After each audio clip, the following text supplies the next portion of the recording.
much they love you.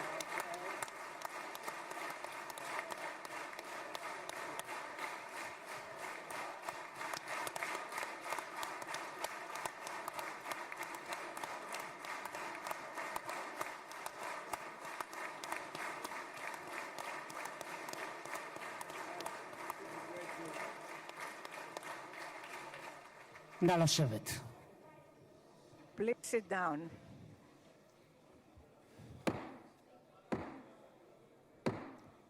חברות וחברי הכנסת, היום יום שני, כ"א בתשרי התשפ"ו, 13 באוקטובר 2025, ואני מתכבד לפתוח את הישיבה המיוחדת של הכנסת לכבוד נשיא ארצות הברית של אמריקה, מר דונלד ג'יי טראמפ.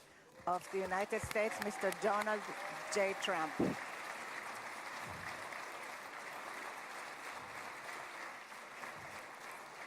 חברות וחברי הכנסת, בטרם נתחיל אני מזכיר שישיבה זו היא ישיבה מיוחדת ולכן לא יהיו בה הפרעות. מי שיפריע יוצא מאולם המליאה ולא יורשה לשוב אליה עד תום הישיבה, לא תהיינה אזהרות. בנוסף, ניתן יהיה למחוא כפיים בישיבה זו כפי שכבר ראיתם.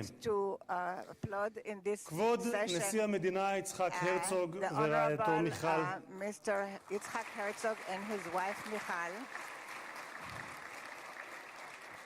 כבוד ראש הממשלה בנימין נתניהו ורעייתו שרה, Benjamin Netanyahu and his spouse Sarah,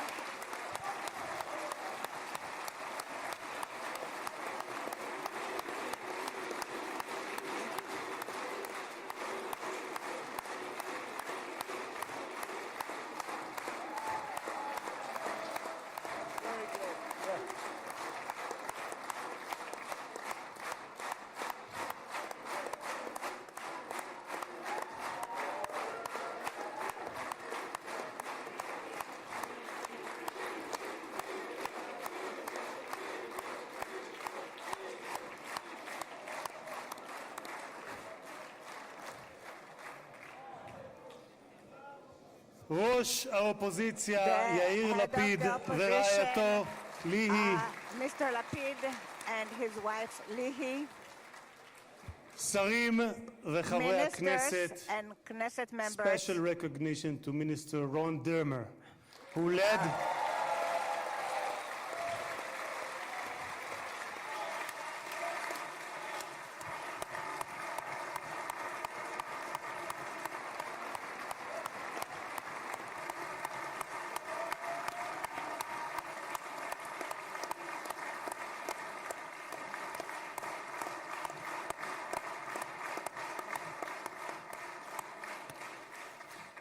special recognition to Minister Ron Dermer, who led the negotiation team on behalf of Israel. Thank you, Ron. Secretary of State Marco Rubio,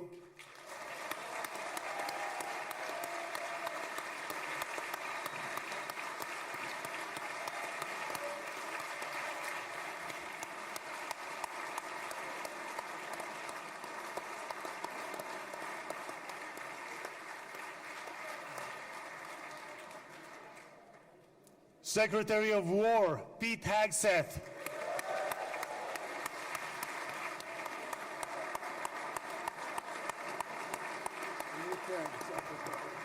Secretary of War, I like it. I love it. Chairman of the Joint Chiefs of Staff General Dan Kane,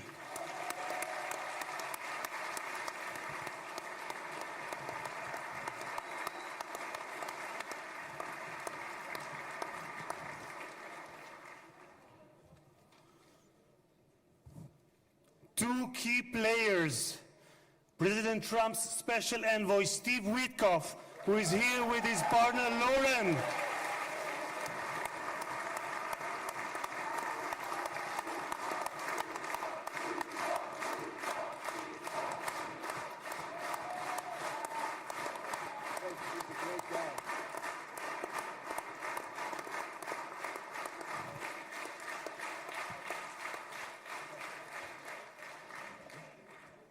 and Jared Kushner, who is here with his wife Ivanka.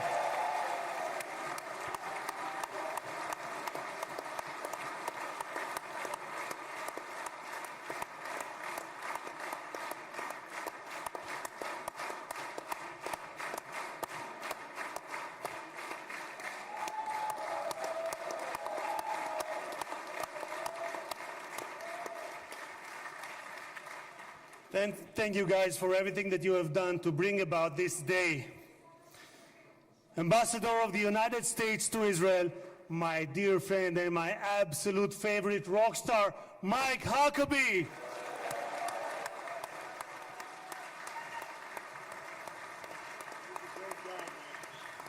we have Janet? I don't see Janet. No, Janet's not in. Janet's not here.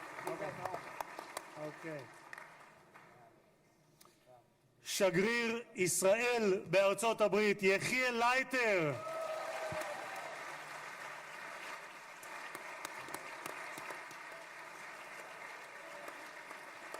תודה. שגרירים וראשי משלחות זרות, ראש עיריית ירושלים משה ליאון ורעייתו סתווית, סגל א' של המדינה, ראשי גופי הביטחון, אלה שנמצאים איתנו ואלה שבשטח, הרמטכ"ל רב אלוף אייל זמיר, Chief of Staff.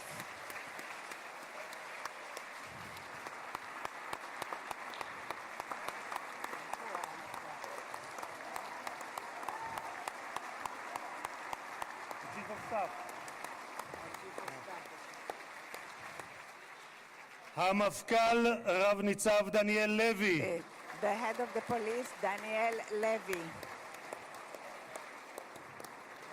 נציב שירות בתי הסוהר רב The גונדר head of קובי the יעקבי, prisons, Mr. הוא Yacobi. נמצא בשטח, הוא מאלה שנמצאים בשטח. One of those who is in. נציב הכבאות וההצלה הרב תפסר אייל כספי, Mr. Eyal Kaspi, the head of the fire. ראש המוסד דוד the head ברנע, of the Mossad, Mr. David Barnea.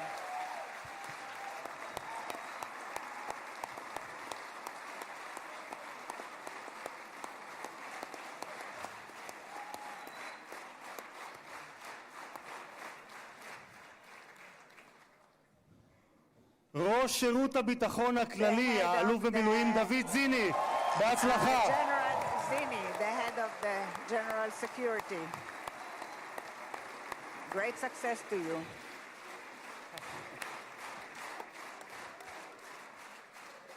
ראש מנהלת החטופים גל הירש, Mr. Gal Hirsch, the head of the headquarters for the abductees.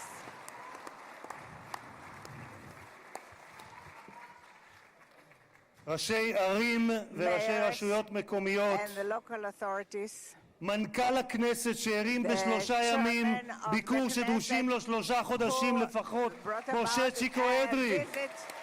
In 3 days, which usually takes 3 months, Mr. Itzik Edry, מזכיר הכנסת עורך הדין דן the מרזוק, secretary of the היועצת Knesset, היועצת המשפטית לכנסת the עורכת הדין legal שגית אפיק, counsel of the Knesset, קצין הכנסת ניצב יובל חן, and the head of the Knesset, חברי הנהלת הכנסת, members of the משפחות חטופים, management of the Knesset, משפחות שכולות, families of the bereaved, families of the abductees.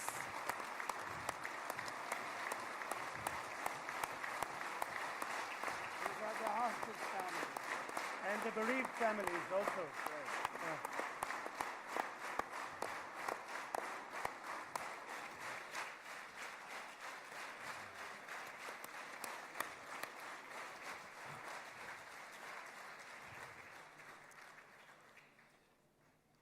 סגל א' של המדינה, מכובדים מהארץ ומהעולם, ואני פותר בזאת את הדוברים הבאים יזכו כל המכובדים.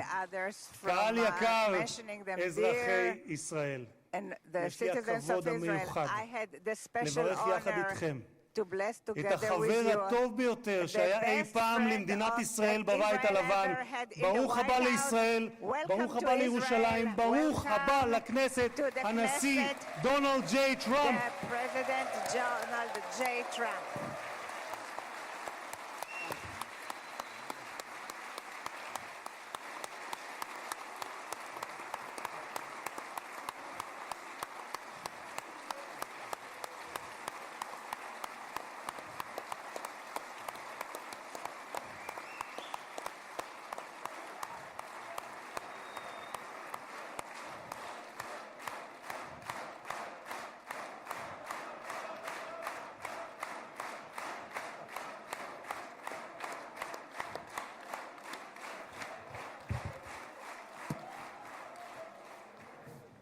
אדוני הנשיא, Mr. President, אני מבקש להודות לך I would like to על thank you שהענקת לכנסת את that הזכות you והכבוד granted the להיות Knesset הפרלמנט the הראשון honor מחוץ לארצות הברית that it is the שאתה first מבקר בו בכהונתך parliament that you הנוכחית. are visiting in your במסורת present היהודית term. נהוג לברך In ברגעים the ייחודיים Jewish שכאלה. tradition, we are ברוך used to שנתן bless מכבודו לבשר the ודם. one תודה who לך, gives הנשיא us the טראמפ. honor. Thank you very much, Mr. President, President Trump. כבוד הנשיא, לפני 2000 Honorary שנה President, הוגלינו בכוח הזרוע 2,000 מנחלת years אבותינו, ago, we were אבל exiled בכל from התפוצות our בהן homeland. חיינו, But in all the מעולם לא diaspora that שכחנו we את lived by, ירושלים. we never forgot הלב הפועם של Jerusalem. העם היהודי מאז נוסדה The beating כבירתו heart of the לפני Jewish 3,000 people, שנה, ואליה since it's התפללנו שנה אחר for שנה which we אחר שנה. prayed for year after ולפני 7 year. שנים And 7 היית years ago, אתה, it הנשיא was טראמפ, you, President שבשם Trump, ארצות הברית של אמריקה that in the name of הכרת the United בריבונות States הישראלית of על the ירושלים. United States, you recognized Jerusalem as the אתה capital of מימשת Jerusalem. הבטחה שנשיאים רבים לפניך הבטיחו, אבל רק אתה קיימת. העברת את השגרירות האמריקאית לירושלים השלמה והמאוחדת. תודה לך, הנשיא טראמפ. Thank you very much, President Trump. Thank you very much, President Trump.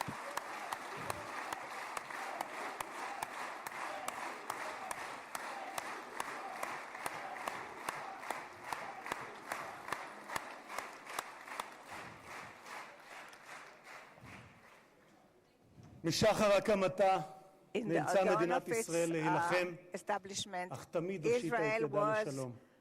forced to לפני fight, 5 but שנים it always extended הובלת its יחד hand עם to ראש peace. הממשלה נתניהו 7 years את ago, הסכמי you אברהם. led the Abraham זכיתי, Accords, כן, מגיע. and I had the privilege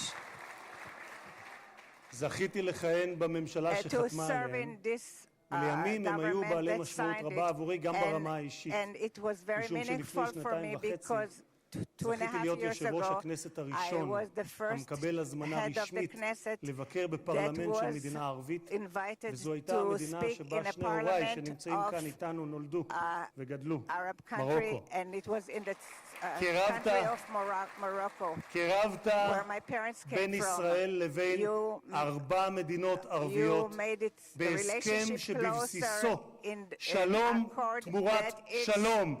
תודה לך, הנשיא for טראמפ. peace. Thank you very much, President Trump.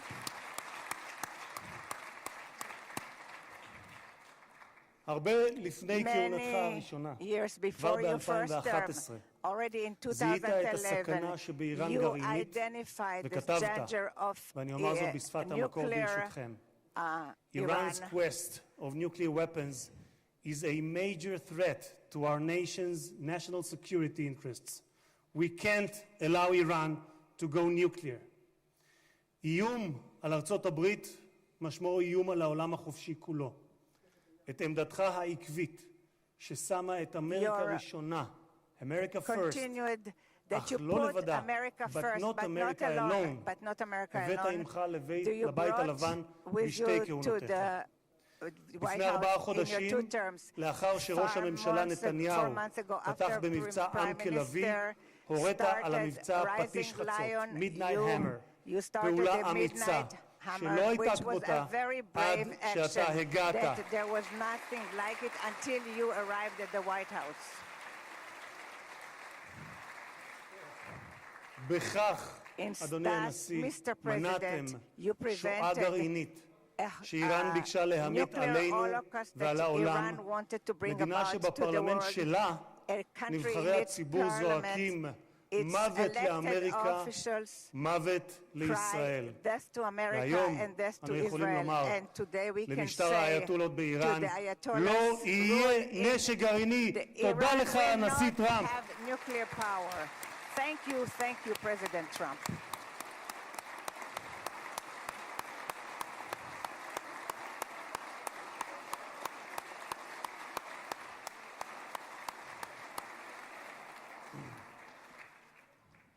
כבוד הנשיא, היום העם Mr. היהודי מציין את President, סיום חג today הסוכות, the ומחר Jewish נציין את people שמחת are תורה. ending the holiday of בשמחת תורה Sukkot, לפני and שנתיים, tomorrow לא it will be שמחנו. Simchat Torah. And היה זה היום 2 הקשה years ago in ביותר Simchat שחוותה Torah, מדינת ישראל it was the משחר most הקמתה difficult day for the והעם state of היהודי Israel מאז since its השואה. establishment and for the Jewish people עשרות פעמים since the הגעתי יחד Holocaust. עם מנהיגים זרים Many למקום times I הטבח. came with עם רבים many מהם ישבתי visitors לצפות to the בתיעוד area of the המצולם של slaughter, הזוועות שאני יודע and שגם I אתה saw the ראית. horrors.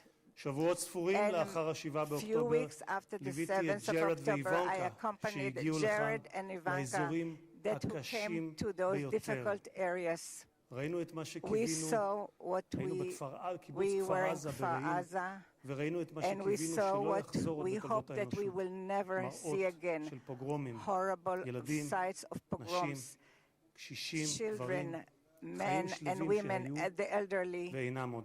They are no longer השטן there. לא רק The רצח, Satan not טבח, only אנס murdered ושרף and raped רבים מאחינו and ואחיותינו, many of our הוא גם brothers and חטף אותם, sisters, he מתים also וחיים.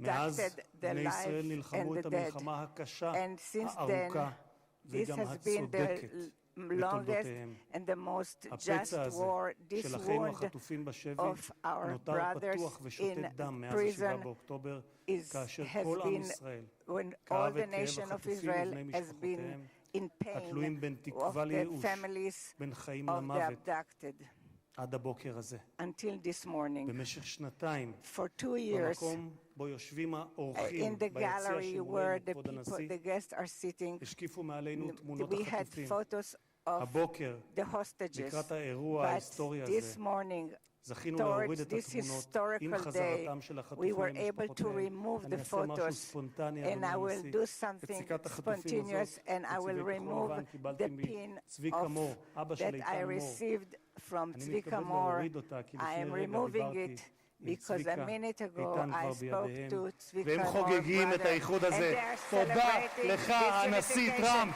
Thank you so much, President Trump. Thank you so much, President Trump.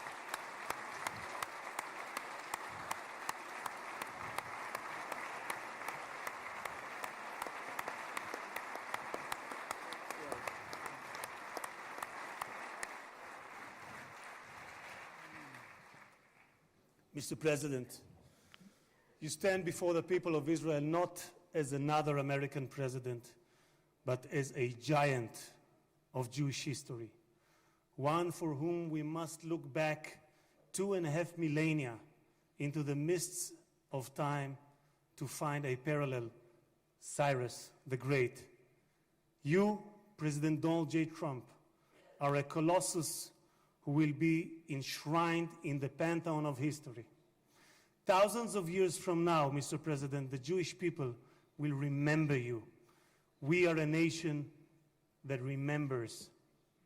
Far from being a local struggle, what we are witnessing is a global struggle, a global battle between the forces of extremism, radicalism, and fundamentalism, and those of freedom, liberty, and democracy.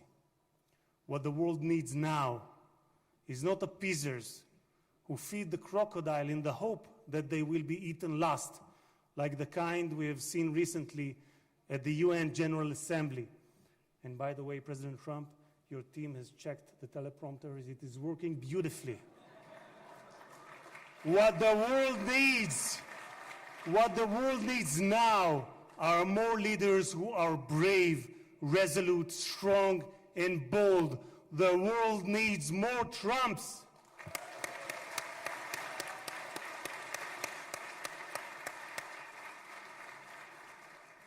Mr. President, with your permission, I would like to take this moment to address Prime Minister Netanyahu.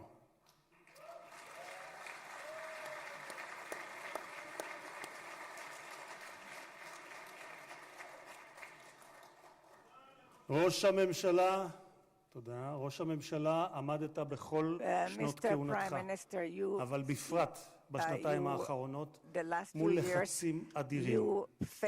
סטיב וויטקוף, שליחו המיוחד של הנשיא טראמפ, שלחם יחד איתך בשוחות על החזרת החטופים, אמר עליך, העבודה הקשה באמת הייתה של ראש הממשלה. of the הוא Prime זה שהיה Minister. צריך It לקבל was the החלטות Prime קשות, Minister who עד had to כמה להיות take קשוחים מול hard חמאס decisions, ומתי how לגלות much גמישות. we have to be היו רגעים hard towards שחשבתי, כך Hamas, אומר and when we וויטקוף, have שעליכם to להתגמש be יותר. more אבל האמת היא moderate. שכעת, But the truth במבט לאחור, now that אני looking חושב backwards, שלא היינו מגיעים לנקודה הזו we wouldn't אם have ראש reached this הממשלה point נתניהו if לא היה the פועל Prime Minister כפי שפעל. Netanyahu wouldn't have acted the way he acted.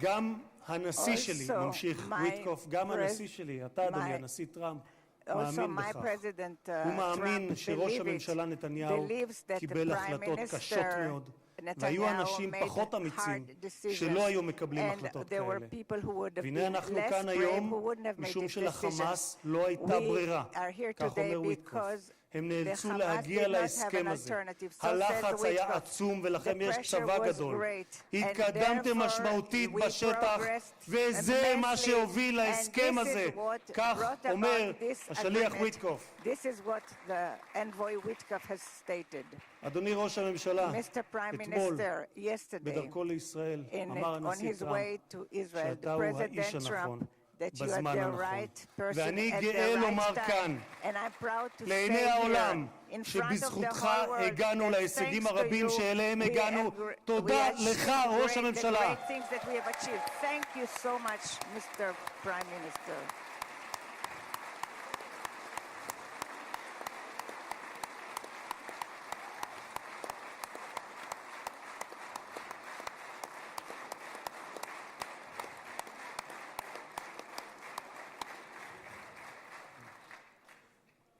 ביום הזה This day, today, נודה מלב האומה and we will thank וממעמקי from the הנפש heart הלאומית the לחיילי צה"ל to האמיצים, the brave soldiers of the IDF, of the Israeli Defense Forces,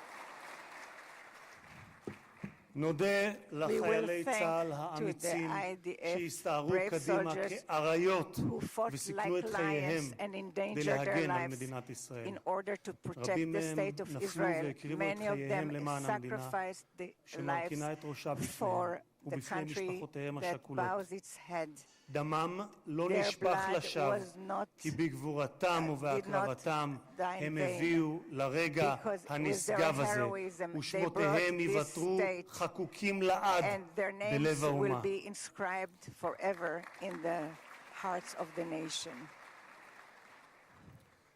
President Trump, President, you are the president of peace. There was not a single person on this planet who did more than you to advance peace. No one even came close. Your election to the presidency marked a turning point, not only for the United States, but for the entire world. Through your strength of character and unwavering resolve, you brought an end to bloody conflicts in no fewer than 8 regions across the globe. In less than 9 months, you became one of the most consequential presidents in history. You saved countless lives that would have been lost without your leadership. And as our sages teach, whoever saves one life, it is as though he has saved an entire world. You have proven that true peace is achieved through strength, and that only those who are prepared to use force in the present can prevent the need to use it in the future.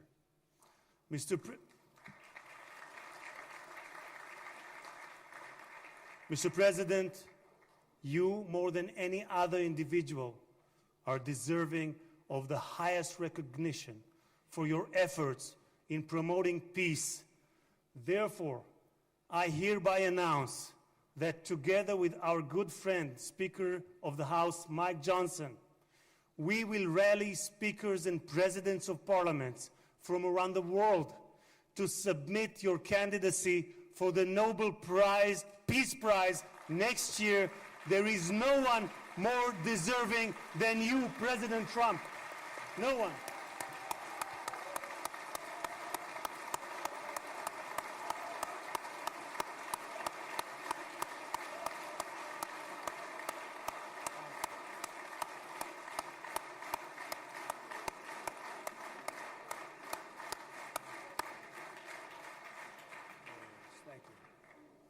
אדוני הנשיא, אנחנו ניצבים בפני ההיסטוריה ברגע נשגב שיחקק לדורות. זה יום מאוד מרגש לאזרחי ישראל, יום שכולנו ייחלנו לו. בספר ירמיהו משיב השם לרחל המבכה את בניה.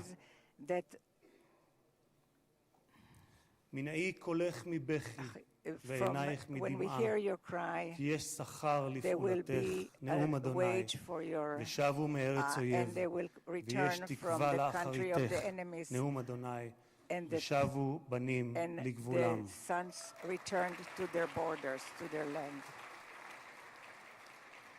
אני מבקש לאחל מכל ליבי החלמה מהירה ושלמה לפצועים ולחטופים השבים. כמה טוב שבאתם הביתה. How happy we are and how good it is that you are back home. הנשיא טראמפ, מי ייתן והעושה שלום במרומיו יברך אותך, נשיא השלום, את ארצך ואזרחיה, את משפחתך וכל היקרים לך, ויעשה שלום עלינו ועליכם. May God bless you, President Trump. May God bless the United States of America. And may God bless the state of Israel. תודה רבה וחג שמח.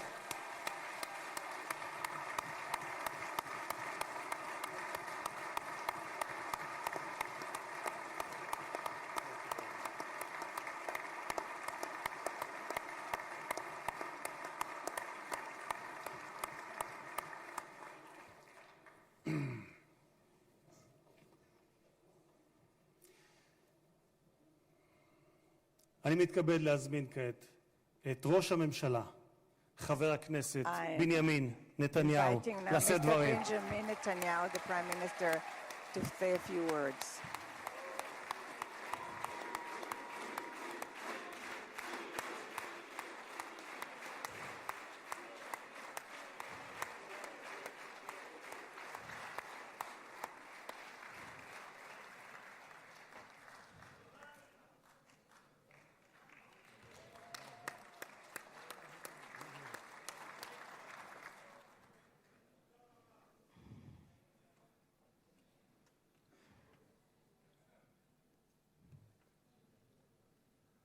מכובדי הנשיא הרצוג ורעייתו מיכל, President Herzog and his wife Michal, מכובדיי הרבים, and the great honorary guests, ובראשם and headed by ידידנו הגדול, our great friend, נשיא ארצות הברית, the President of the United הנשיא States, דונלד ג'יי טראמפ.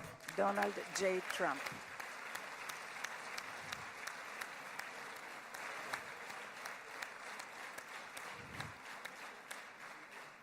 ברוך בואך לירושלים בירתנו הנצחית. ברוך בואך לישראל ביום המרגש הזה שיחקק בתולדות עמנו. וגם אתה הנשיא תחקק בתולדות עמנו.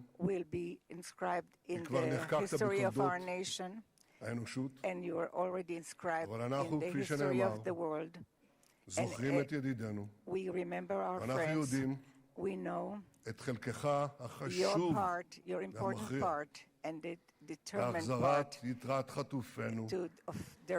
ביום הזה, שהתבשרנו עכשיו, רק לפני שעה קלה, שכל חטופינו החיים שבו אלינו. איזו התרגשות.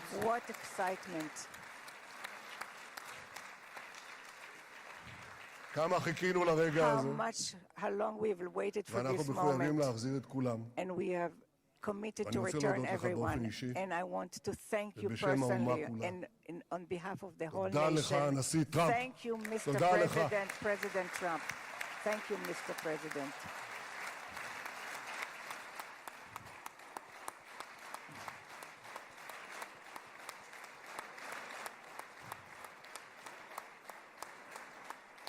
Now, I know that the teleprompters are working well, though I'm not using them. But I'm not sure about the translation. So I'll say words in English. President Trump, the Knesset welcomes you and your distinguished delegation to Jerusalem, our eternal capital. This is your first visit to Israel since you recognize Jerusalem as our capital and moved the embassy here. Thank you, President Trump, for that.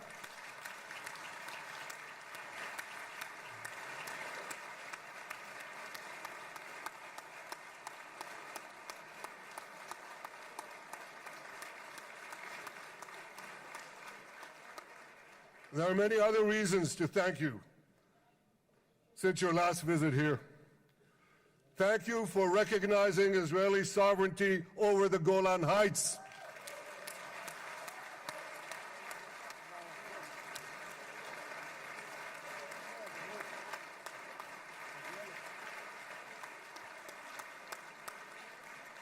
Thank you for standing up to the lies against Israel in the United Nations.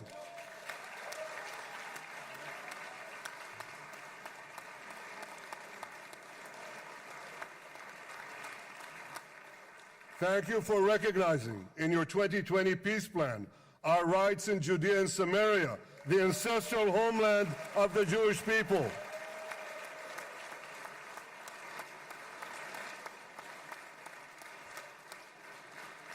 Thank you for brokering the historic Abraham Accords. Abraham, Eskemei Avraham.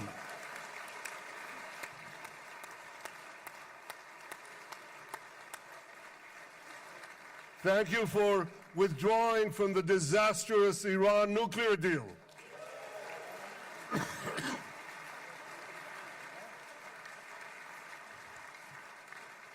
Thank you for supporting Operation Rising Lion and for your bold decision to launch Operation Midnight Hammer. Boy, is that, you got to hear this.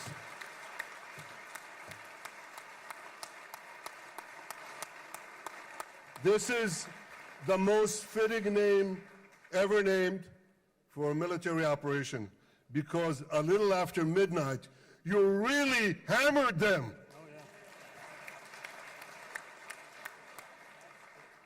My friends, this is only a partial list, but it's enough to affirm what I've said time and again. Donald Trump is the greatest friend that the state of Israel has ever had in the White House.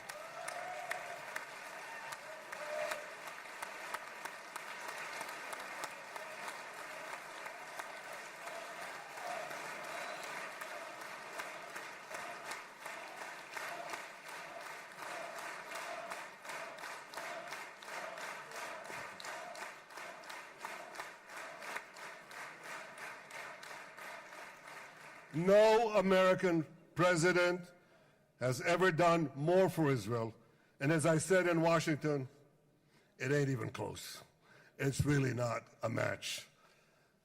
Mr. President, today we welcome you here to thank you for your pivotal leadership in putting forward a proposal that got the backing of almost the entire world.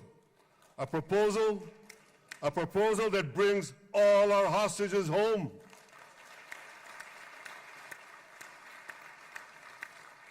A proposal that ends the war by achieving all our objectives. A proposal that opens the door to an historic expansion of peace in our region and beyond our region.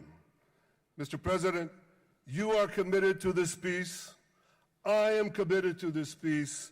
And together, Mr. President, we will achieve this peace. We've done it before. We've done it before in the Abraham Accords, and we'll do it again. Mr. President, today the Jewish calendar marks the end of 2 years of war. That war began on October 7th, on the Jewish festival of Simchat Torah. You always tell me, and you tell the world, remember October 7th. Mr. President, we remember.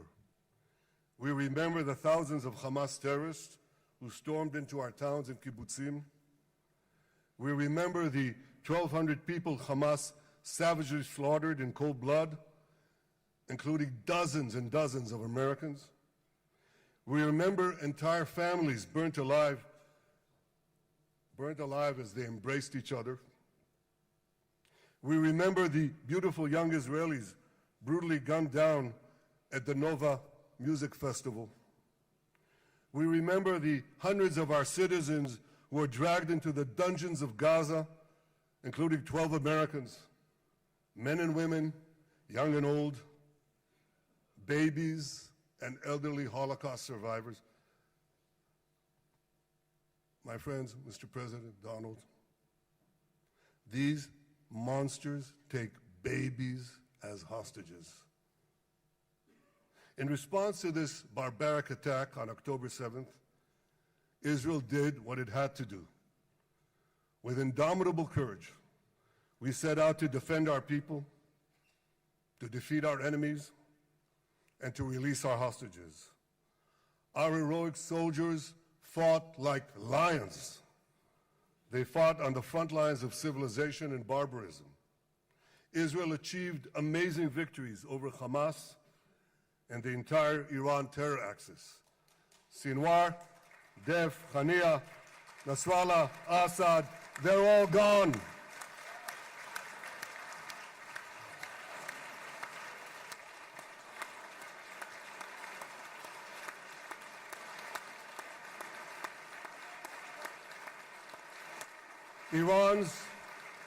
Iran's nuclear weapons and ballistic missile program, with your enormous help, Mr. President, rolled back. Half the Houthi leadership wiped out. But the price of this victory, the price of these victories, has been heavy. Nearly 2,000 of Israel's finest were lost, nearly half in battle. They left behind parents, spouses, siblings, and children. Their love and laughter, their promise and potential were lost forever. To the families of our fallen fighters, many of them are here, I say, I know the depth of your pain. I know the inconsolable grief that will accompany you for the rest of your lives. The state of Israel bows its head in eternal gratitude to our fallen heroes. Because of these heroes, our nation will survive. Because of these heroes, our nations will thrive. And because of these heroes, our nation will have peace. Mr. President, thousands of our brave soldiers were also wounded, suffering terrible blows to body and soul. Brave soldiers like Ari Spitz. Ari is an American. Ari is an American Israeli who was injured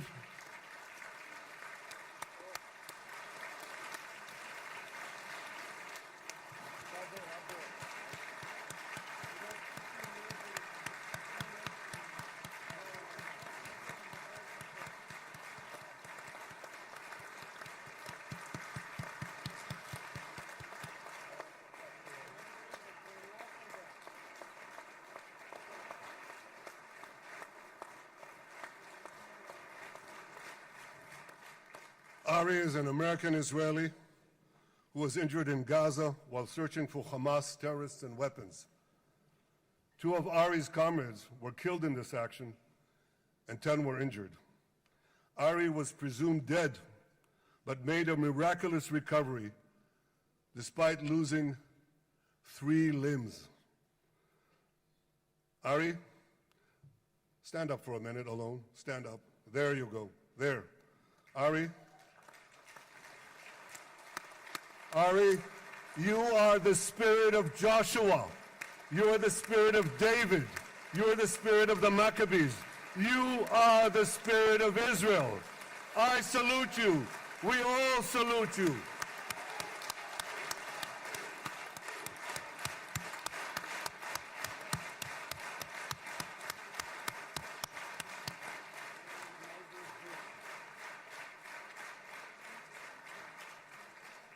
Sabine Tassa of Kibbutz Netiv HaAsara is watching us today from the Israeli consulate in Los Angeles. Sabine lost her husband and her oldest son on October 7th. She is the mother of 3 other boys. 2 of them, Koren and Shai, witnessed their father jump on a Hamas grenade to save his 2 sons. We all saw the film of those 2 boys crying out in pain, "Father is dead. Why? Why did God save me?" Mr. President, my friend Donald, I've seen some very tough things in my life. But I couldn't bring myself to watch those boys suffering again. So I didn't see this film except once. Yet Sabine, their mother, has had the strength and fortitude to show this film across the world. And my wife Sarah and I asked her, "Sabine, how do you do it? Why do you do it?" And she answered, "I do it to show the entire world the monsters Israel is fighting and the justice of our cause." This is what she's doing once again in Los Angeles. Sabine, you can hear me now, so I want to tell you on behalf of all of us, you embody the spirit of our biblical heroines, Deborah, Ruth, and Esther. You too are the spirit of Israel, and we all salute you.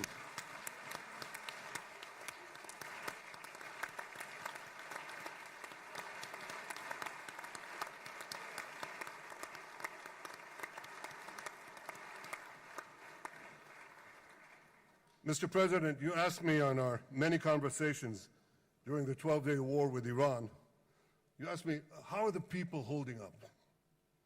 And I said to you, our people are strong. Israelis are a nation of lions with unlimited resolve to defend our country and secure our future. The people give strength to our soldiers, and the people give strength to me and to my colleagues. The Jewish people have risen from the ashes time and again, but when we formed the State of Israel and the Army of Israel, we pledged never again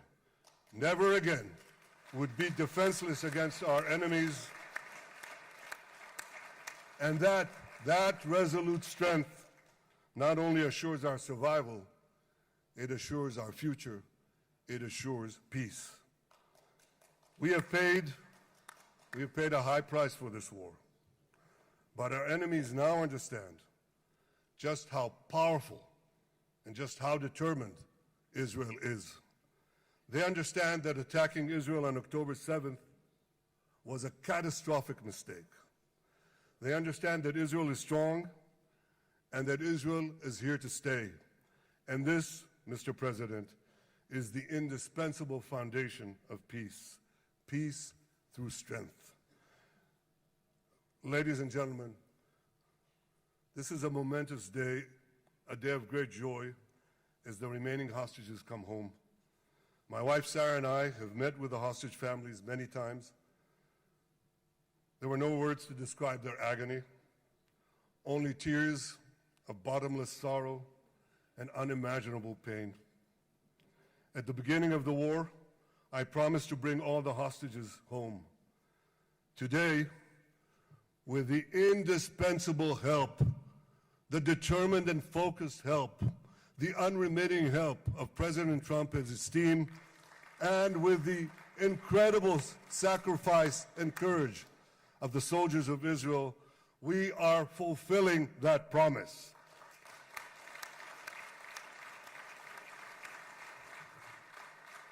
It has been a long journey to get here. In the first week of the war, our brave soldiers put military pressure on Hamas, and the international community put diplomatic pressure on them. This enabled us to secure the release of over 100 hostages. In heroic rescue attempts behind enemy lines, Israel's special forces rescued 8 live hostages and brought back the remains of dozens more. But as time went on, we all know what happened. The diplomatic pressure was turned on its head. More and more governments bought into Hamas's false propaganda. More and more governments succumbed to anti-Semitic mobs in their own countries. They just turned on Israel. They called for us to surrender to Hamas demands, just leave Gaza immediately, they said, end the war without committing to disarm Hamas, without committing to demilitarize Gaza. Had Israel succumbed to those demands, not only would Sinwar, Nasrallah, Assad, and Iran's missile and nuclear program remain intact. Not only that, because in no time, the Hamas killers would be back on the border fence, ready to repeat the horrors of October 7th again and again, as they vowed to do. But just at that point of maximum pressure on Israel, a man named Donald J. Trump was elected President of the United States.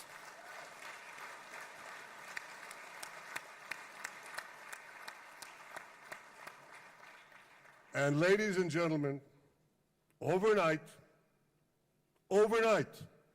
everything changed.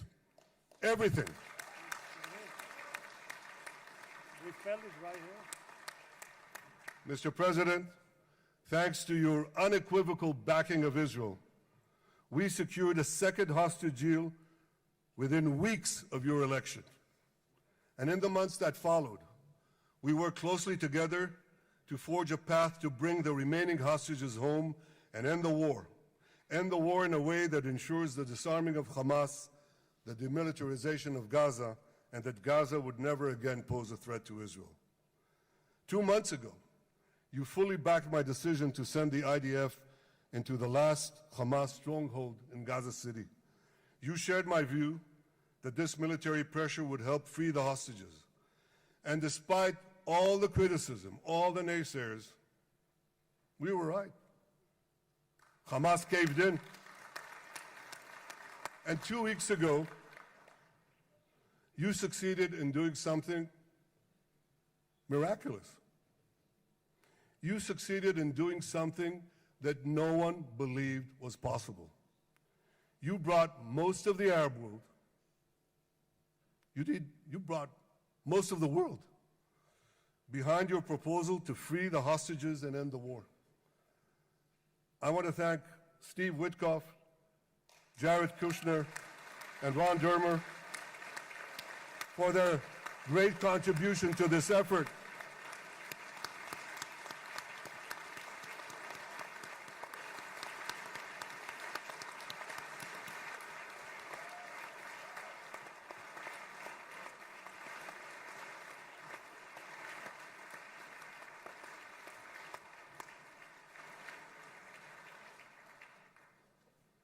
And I want to thank our negotiating team.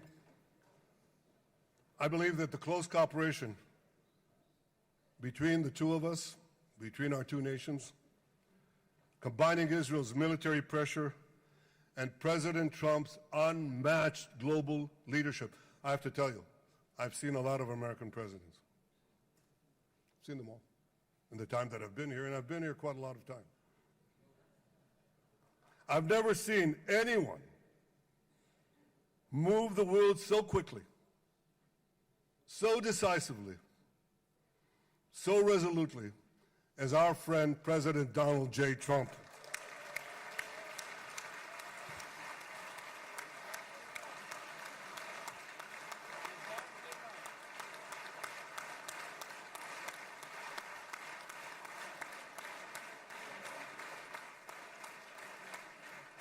With our military pressure and President Trump's global leadership, we achieved this historic moment. It's a moment of indescribable joy as our nation embraces our sons who are coming home. Mr. President, this week, Jews around the world are going to read the book of Ecclesiastes, Kohelet, in the Bible. The Bible has many miraculous moments. One of them was your decision to bomb Fordo. I think it was a pivot of history because it wasn't meant only to bomb Fordo. That action and your previous action of taking out Qasem Soleimani, the architect of death, I think that changed the balance of power in the world. You brought America back again to the driver's seat.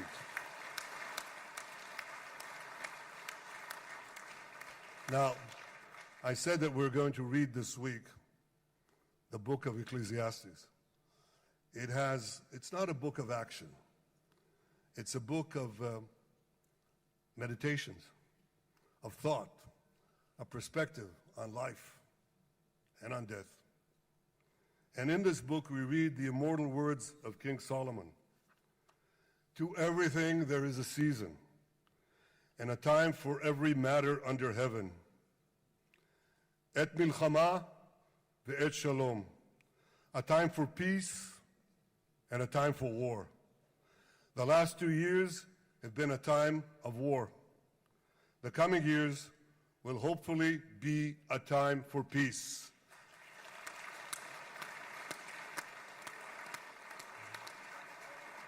Peace inside Israel and peace outside Israel.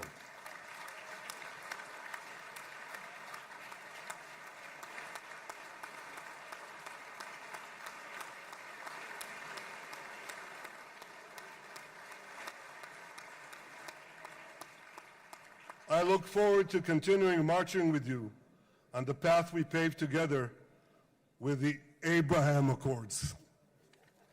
Under your leadership, we can forge new peace treaties with Arab countries in the region and Muslim countries beyond the region. Abraham's children will work together to build a better future, a future that will unite civilization against barbarism, light against darkness, and hope against despair.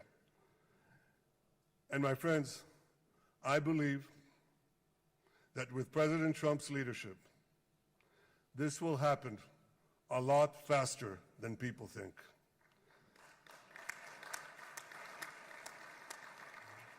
As Prime Minister of Israel, I extend my hand to hold those who seek peace with us. No one wants peace more than the people of Israel. Israel will always remain vigilant in defending itself, and Israel will always remain full of hope. Hope is our national anthem. Hope is our creed. Hope is our strength. It is time, my friends, to realize that hope and expand the circle of peace. Mr. President, thank you for all you have done for us. I have submitted your nomination to be the first non-Israeli recipient of the Israel Prize, Israel's highest award. As to that other prize, just a question of time, you'll get it. But I want you to get the Israel Prize, our highest award, to our greatest friend.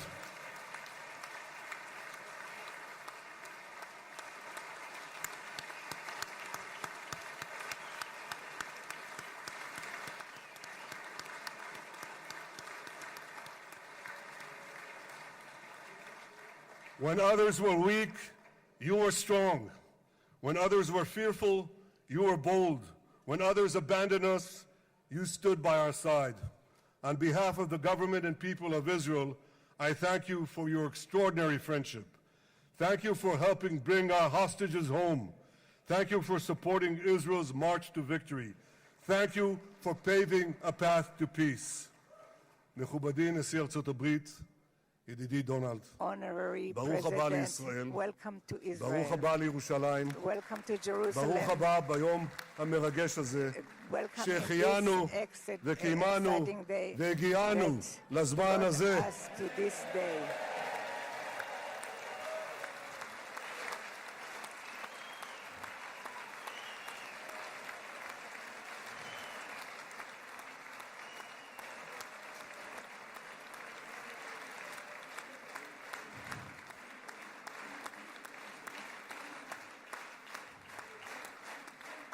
May God bless you and your family, Mr. President. May God bless America. May God bless Israel. And may God bless the covenant between our two promised lands. Thank you, Mr. President.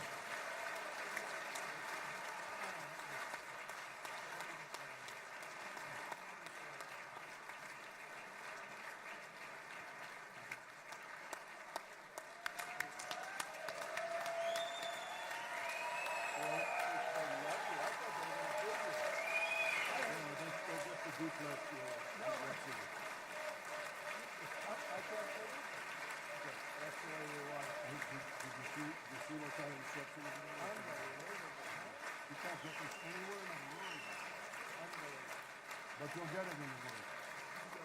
Thank you.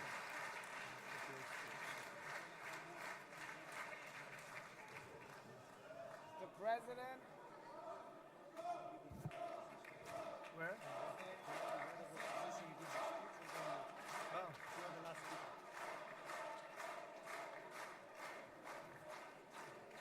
Come on up, opposition. Come on, opposition. Yeah, okay.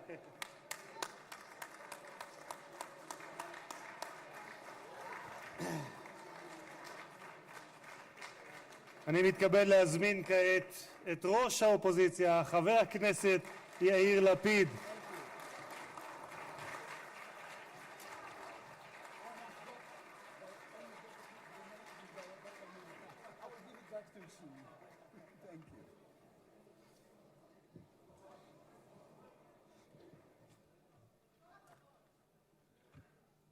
Mr. Speaker, members of Knesset, ministers, President Herzog, Prime Minister Netanyahu, distinguished guests, Your Excellency, President Trump. For 2 years, we waited for this moment. 2 years of sleepless nights, 2 years without air in our lungs. Our eyes are filled with tears today. Our hearts are filled with gratitude. Our children are coming home.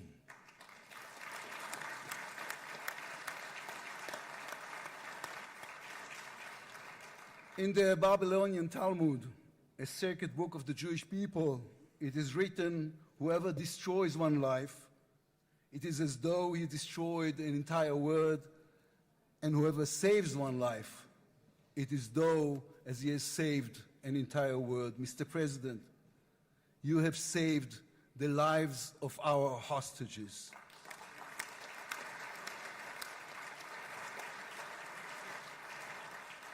But you saved so much more. You have saved the souls of the bereaved whose loved ones now will be brought home for burial. You have saved thousands of soldiers who will now not fall in battle. And you have saved millions from the horrors of war. You have saved more than one life, and each life is an entire world. This is a historic moment, and a reminder that history is shaped by people. It is shaped by those who know the past, but have the vision to change the future. When you were elected, you declared that you would be the president of peace. You have kept your word. The fact that you were not awarded the Nobel Peace Prize is a grave mistake by the committee. But they will have no choice, Mr. President. They will have to award it to you next year.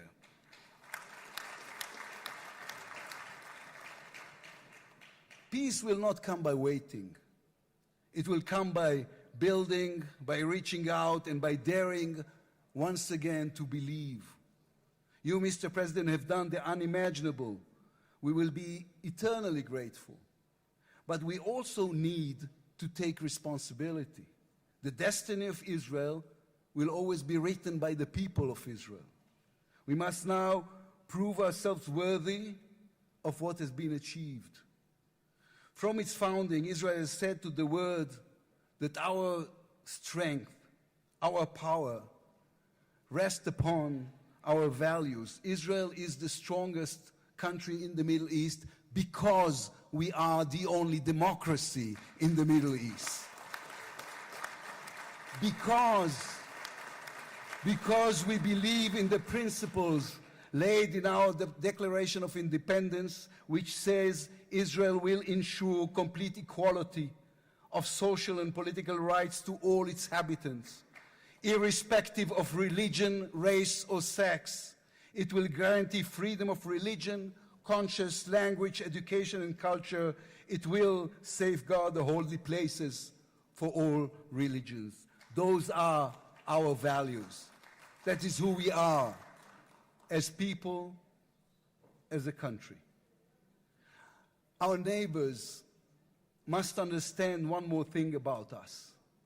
We are not going anywhere.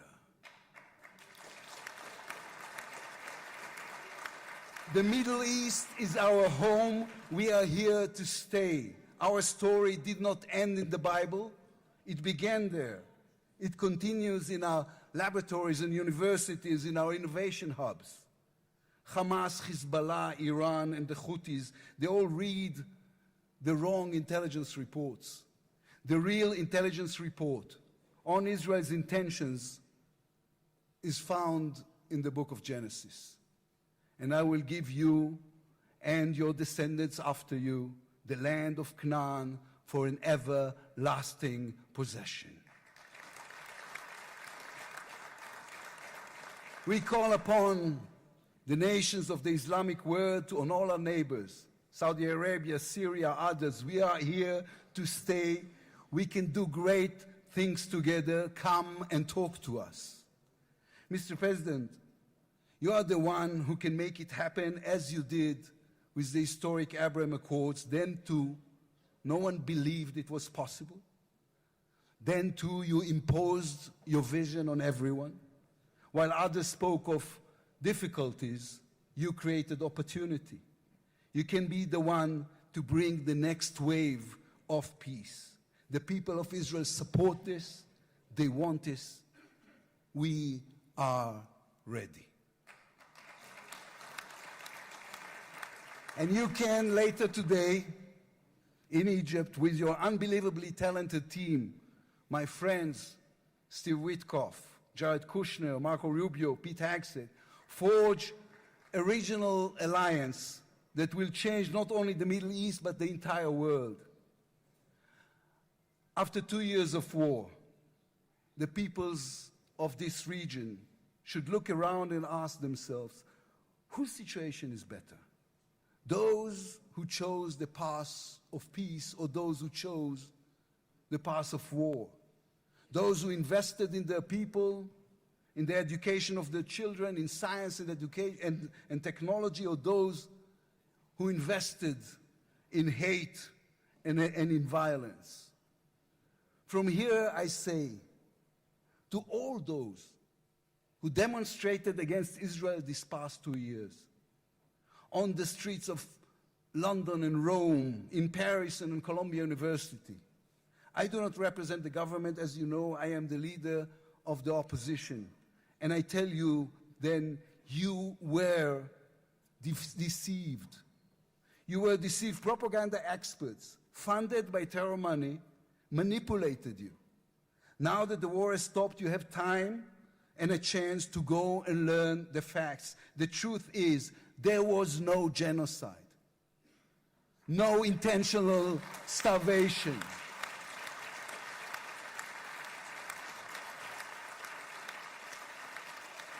The truth is, there was an army and a country fighting in the most complicated conditions imaginable against terrorists who send their own children to die for a follow-up, who use their own children as human shields. The truth is that the democratic state was attacked by a fanatical terrorist organization. 1,200 people were killed in one day, women were raped, babies were burned alive. And all that, on all the while, they played with your minds, selling you the absurd idea that supporting Islamic terror is somehow a liberal value. There is good and evil in this world. When you stand with Hamas, you stand with evil. When you stand with Hezbollah, you stand with evil. When you stand with the Iranian regime, you stand with evil. When you stand with Israel, you stand on the side of justice.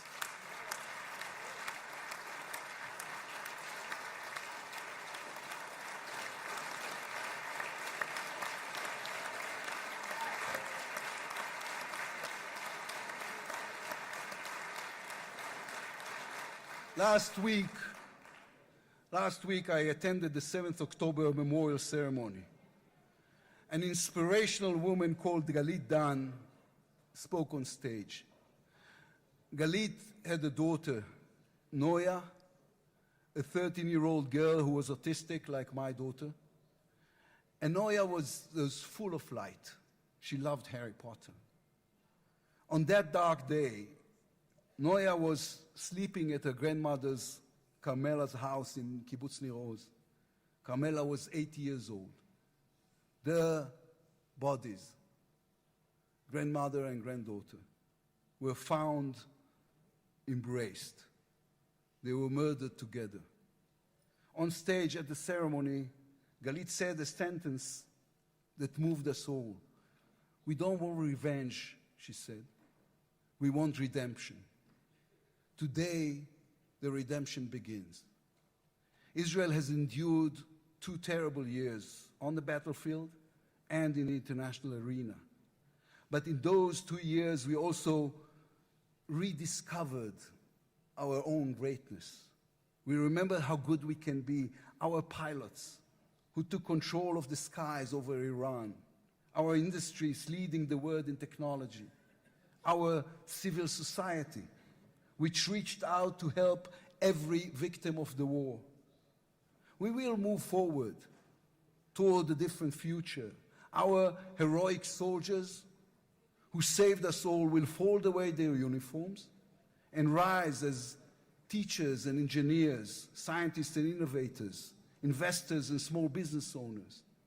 We will never be able to repay the debt to those who sacrificed everything these past years, to those who, as President Lincoln said, gave the last full measure of devotion. We can only be worthy of them, worthy of their sacrifice. Mr. President, allow me to speak also to the businessman in you, the deal maker who understands value. If there were one stock in the world I would invest in today, it is the state of Israel. If there were one nation that deserves unrestricted access to GPU chips, to AI and SMR technologies, to American markets, it is the state of Israel.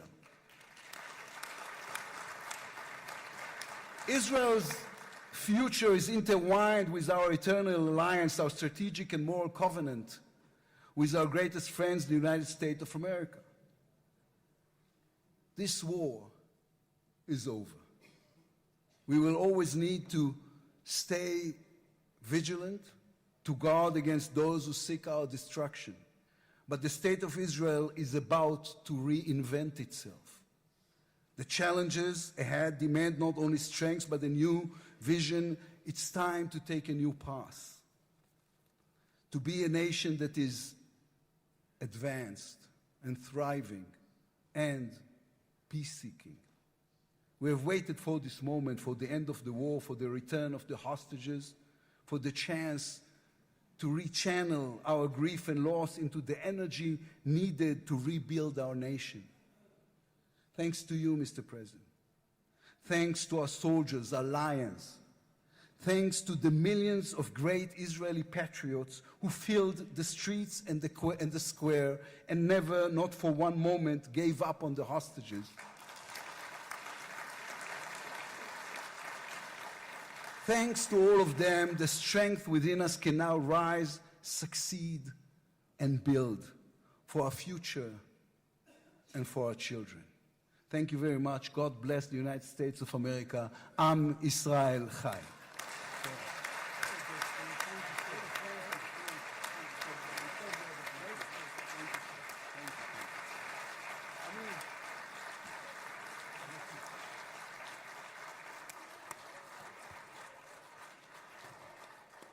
אני מודה לראש האופוזיציה. I would like to thank the head of the opposition. Members of the Knesset. It is now my distinct honor to invite the President of the United States of America, His Excellency Donald J. Trump, to address the Knesset.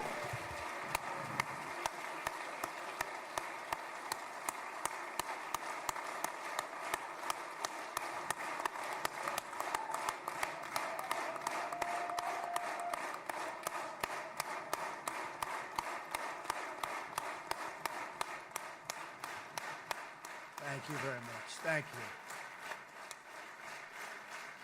Thank you very much, everybody. It's a great honor. Nice place. Very nice place.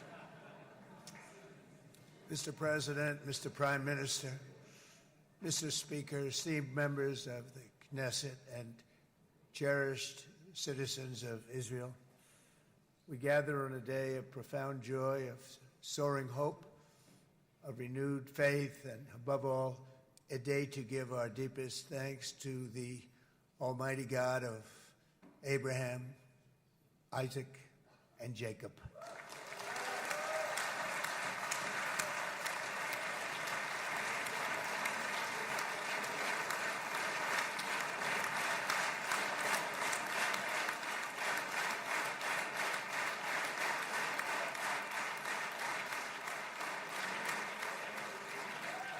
After 2 harrowing years in darkness and captivity, 20 courageous hostages are returning to the glorious embrace of their families, and it is glorious.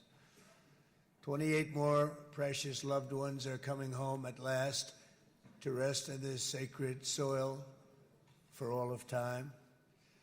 And after so many years of unceasing war and endless danger, today the skies are calm, the guns are silent, the sirens are still, and the sun rises on a holy land that is finally at peace, a land and a region that will live, God willing, in peace for all eternity.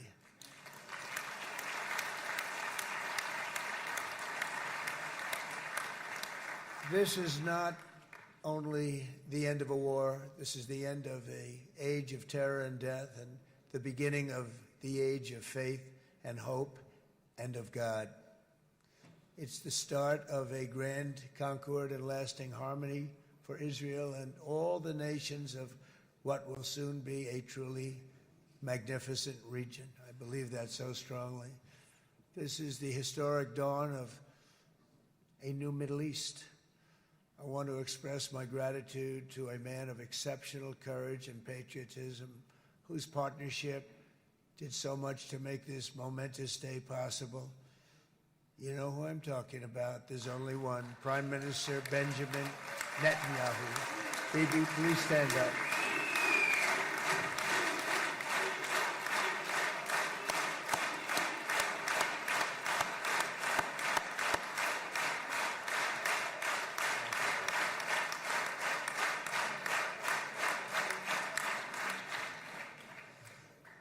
And he is not easy, I want to tell you.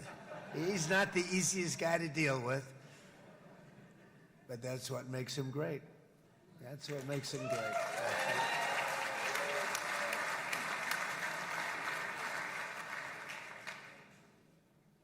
Thank you very much, baby. Great job.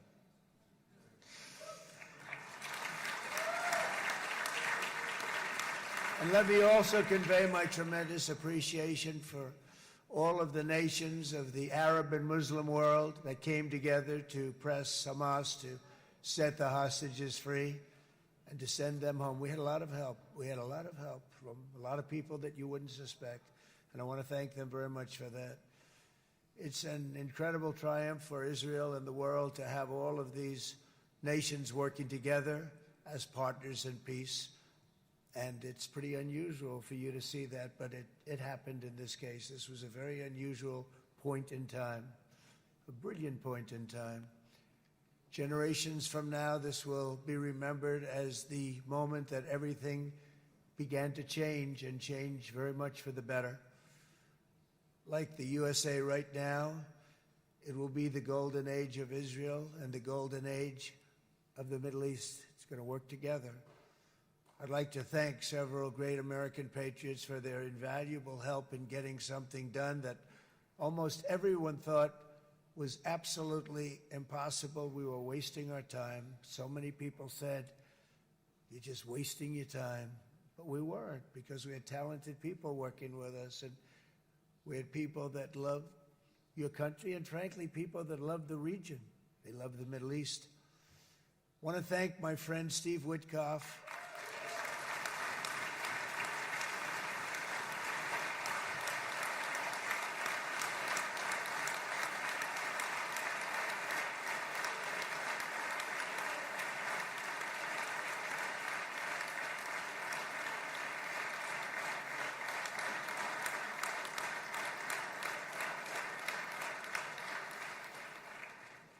You know, Steve was chosen by me. He never did this before, but I knew him as a few things. He was a great businessman, but I know a lot of great businessmen, to be honest with you. He had tremendous negotiating skills, but I know a lot of people that negotiate pretty well, although it is an art. But there are people that can negotiate pretty well. But most importantly with Steve, he's just a great guy. Everybody loved him. Everybody. I mean, I know some negotiators that are so good, but you wouldn't have had peace in the Middle East. It would be in World War III right now with some of these guys. Everybody loves Steve, and they respect him, and they somehow can relate to him. I've known him for many years, and I've seen it over and over again. להוציא את חבר הכנסת עודה, להוציא אותו מהאולם, להוציא אותו מיד, החוצה, החוצה. Please expel this Knesset member. Please expel this Knesset member. להוציא גם את חבר הכנסת כסיף. להוציא את חבר הכנסת כסיף מהאולם. Expel Knesset member Kasif out of the hall. Please expel him immediately.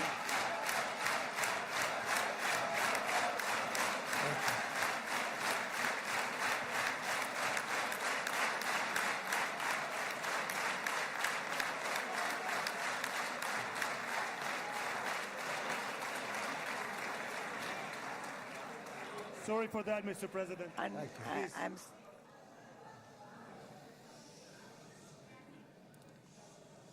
That was very efficient.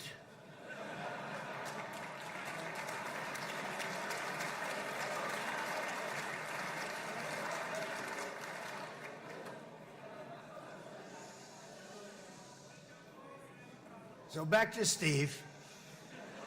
He's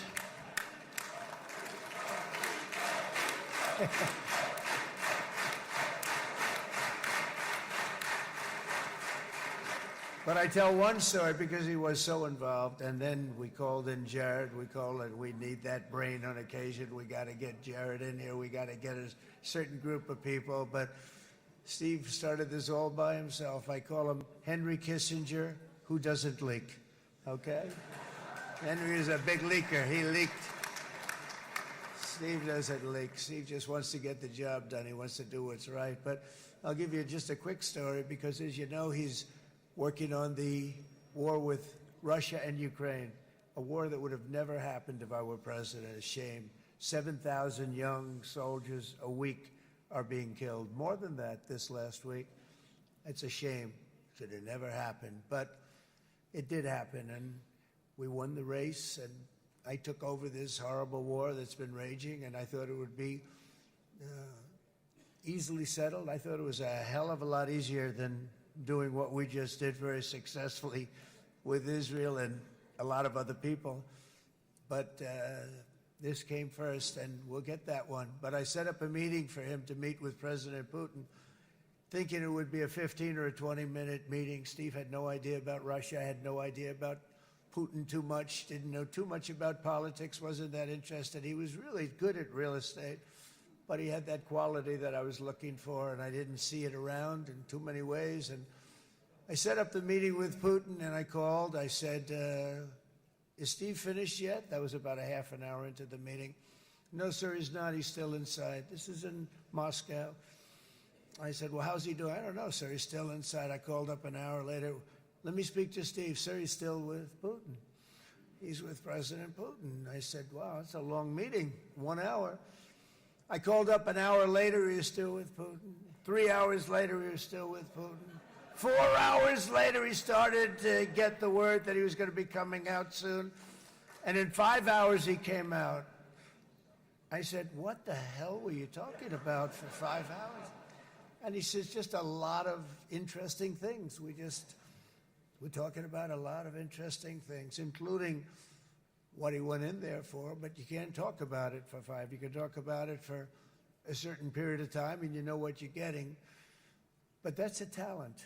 That's a talent, where you can do that. Most people I'd send in, number one, they wouldn't be accepted. Number two, if they were, the meeting would last 5 minutes, and that's what happens with Steve. Everybody loves him.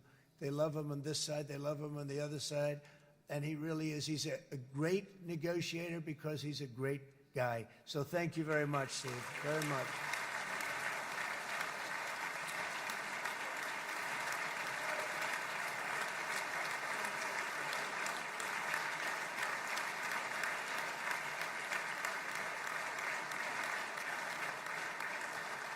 And let me also give a very special thanks to someone who truly loves Israel. In fact, loves it so much that my daughter converted. My daughter converted. I didn't know this was going to happen. And Ivanka's here.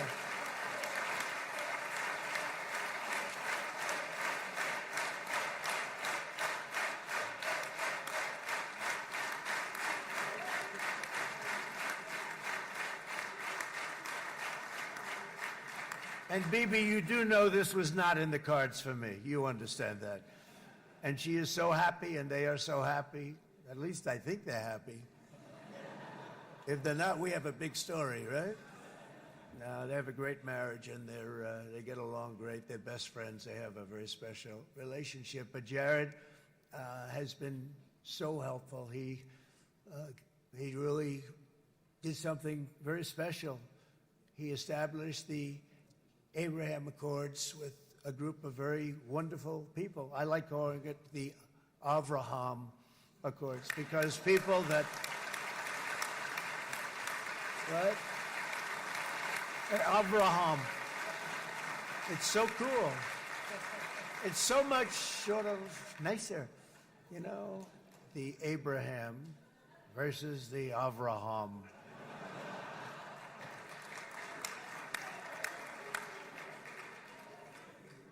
I just don't want to sound too sanctimonious when I do it, so, you know, I sort of split it up. This way we keep everybody happy. But we have some very great talent, and they have no excuses for anything that's taken place because we had some unbelievably good people working on this. And then you're going to add a man named Marco Rubio, who is also here. That's right.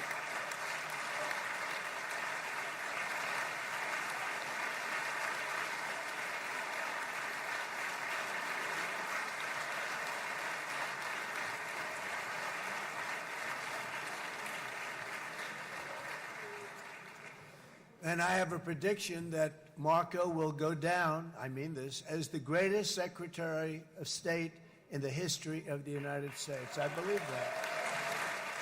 I believe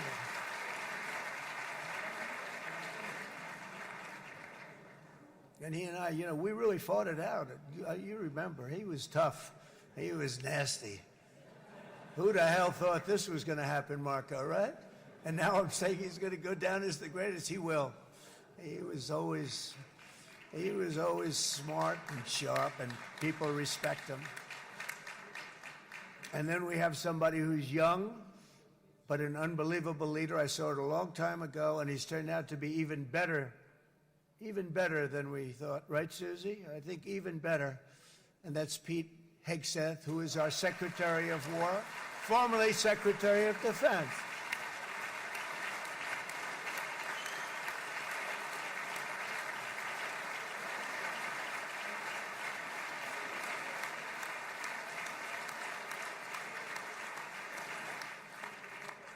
And as you know, we decisively won World War I. We decisively won World War II decisively. And everything in between and everything before it, we won everything. And then they had the brilliant idea of changing the name from war, you know, it was war, to defense.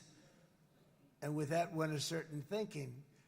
And we fought in a very politically correct way after that. We always had the strongest military, and now we have a stronger military than we've ever had before. Because of my first term, I've totally rebuilt the military, every aspect of it. But we have, if you think, we settled 8 wars in 8 months. I'm now including this one, by the way, if that's okay. They may say, well, that was quick, because yesterday I was saying 7, but now I can say 8. The hostages are back. The hostages are back.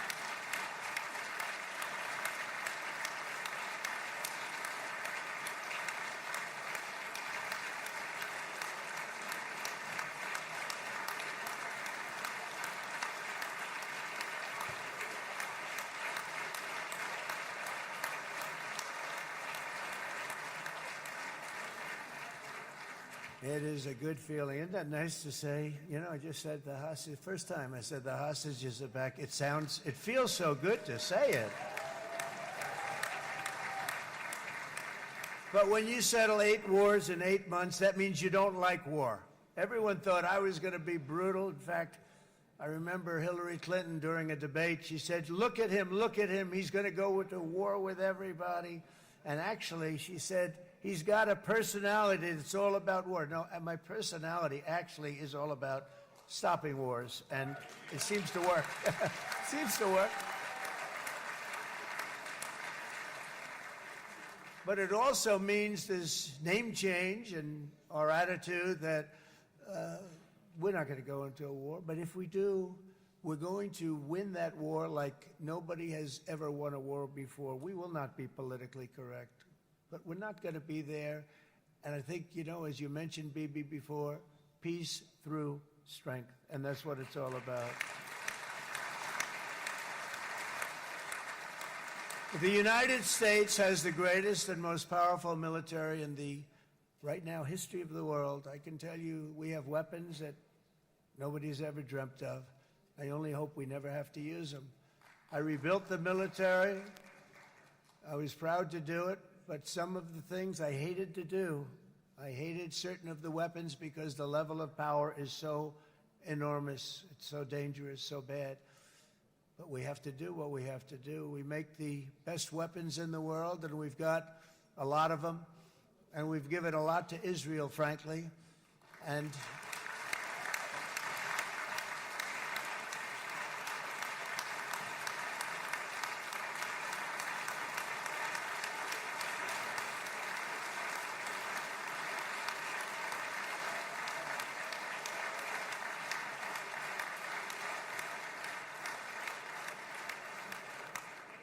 I mean, Bibi would call me so many times, can you get me this weapon, that weapon, that weapon? Some of them I never heard of, Bibi, and I made them.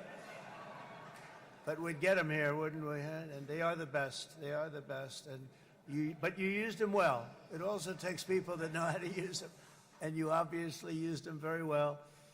but so many that Israel became strong and powerful, which ultimately led to peace. That's what led to peace.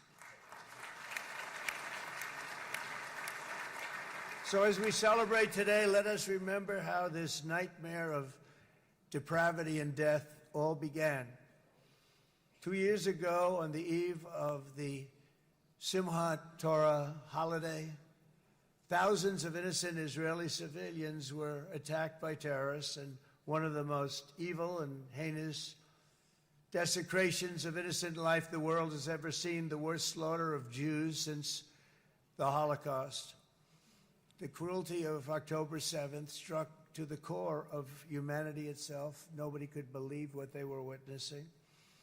The United States of America grieved alongside you, and we mourned for our own citizens who were so viciously taken that day. And to all the families whose lives were forever changed by the atrocities of that day, and all of the people of Israel, please know that America joins you in those two everlasting vows: never forget and never again.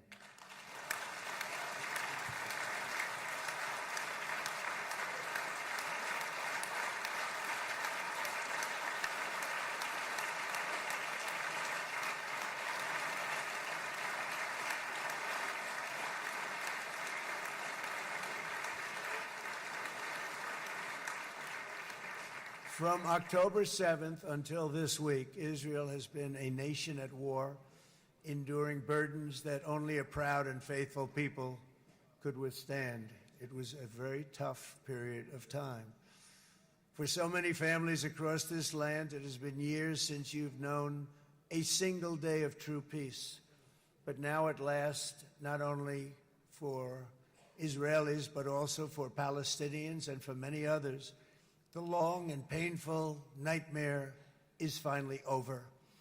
And as the dust settles, the smoke fades, the debris is removed, and the ashes cleaned from the air, the day that breaks on a region transformed, and a beautiful and much brighter future appears suddenly within your reach. This is now a very exciting time for Israel and for the entire Middle East, because all across the Middle East, the forces of chaos, terror, and ruin that have plagued the region for decades now stand weakened, isolated, and totally defeated. A new coalition of proud and responsible nations is emerging, and because of us, the enemies of all civilization are in retreat. Thanks to the bravery and incredible skill of the Israeli Defense Forces and Operation Rising Lion,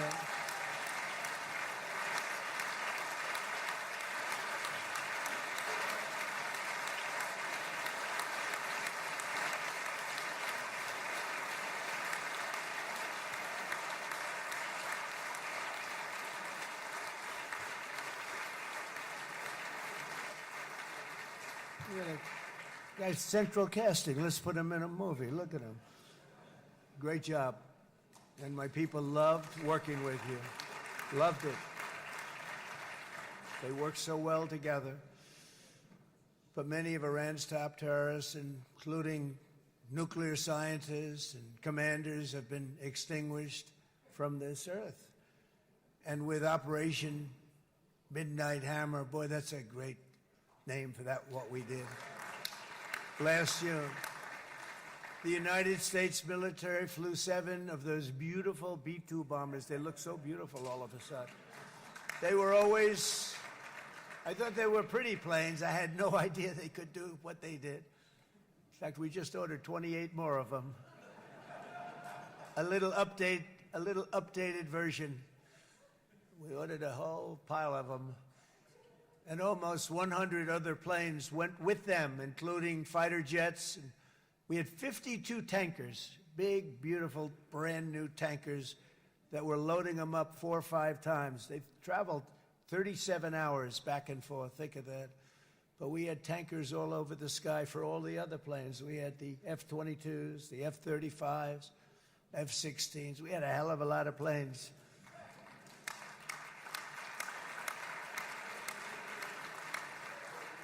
So we had 52 gas stations in the sky. That's what they call them. I'll tell you, I wouldn't want to be flying one of them. We have our great General Raisin Cain right here. General, stand up. This guy, what a general. Thank you.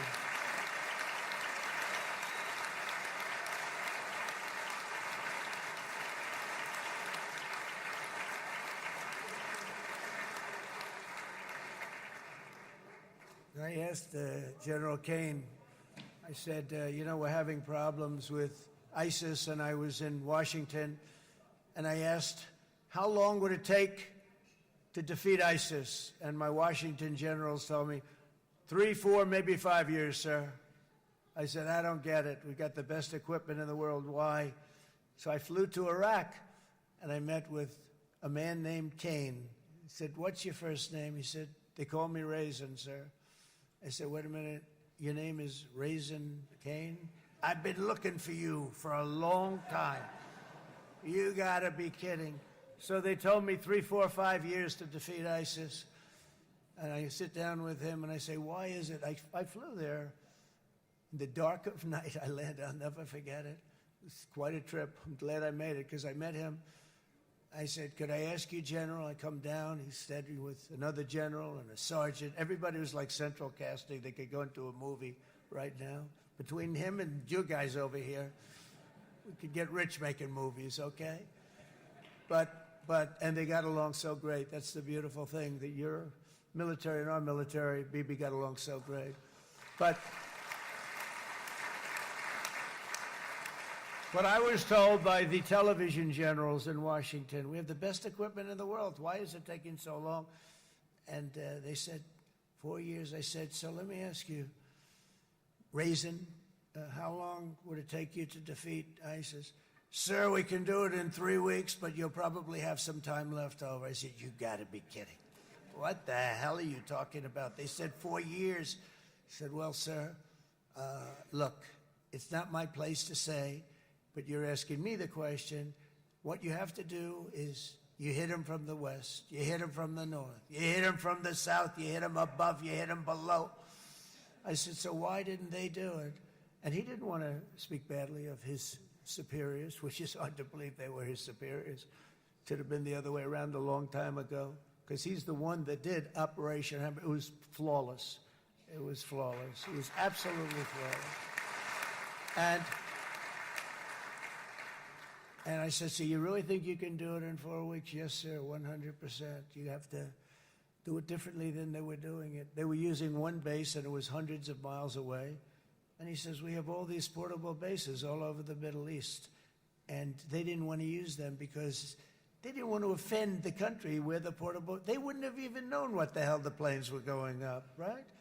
They wouldn't have known, but he said, no, they didn't want to defend anybody, offend anybody, but we can do it in 4 weeks. I said, you sure about that? I'm going to call you back. I'll call you back on Monday. I'm going back to Washington. But you think 4 weeks? Yes, sir, I think we can do it in 4 weeks. We'll have time left over. So I call him on Monday. I say, you think you can do it? 4 weeks. I said, go ahead and do it. He did it. I'll tell you, he did it in 4 weeks, less than 4 weeks. So, General, stand up, please. Again, this is a real general. This is not a television general. He doesn't want to go on television.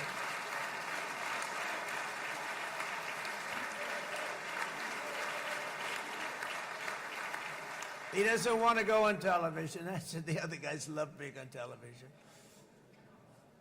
So we dropped 14 bombs on Iran's key nuclear facilities, totally, as I said originally, obliterating them. And that's been confirmed, and everybody understands it. Together we stopped the #1 state sponsor of terror from obtaining the world's most dangerous weapons. And if you think about it, if we didn't do that, and assuming we made the same deal that we have today, there'd be a dark cloud over this deal. And #1, it wouldn't happen because the other Arab and Muslim nations really wouldn't feel comfortable making the deal that we have now, right? If Iran had that nuclear weapon that they were about 2 months away from having. They would have had it in 2 months or maybe less than that. They were right at, this was our last shot. They looked at it for 22 years. This was our last shot. The pilots told me that. They said, 22 years, sir, they looked at it. Our predecessors looked, they studied it. 3 times a year would do drills on that exact attack. And boy, did they get it right. But let's assume they didn't, and let's assume there was large-scale nuclear weapons in the hands of Iran.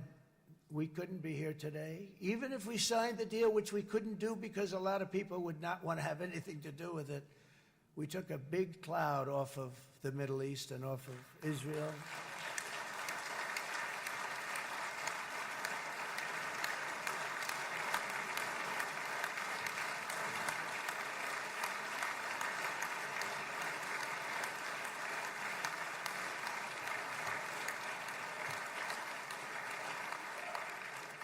And it was my honor to help.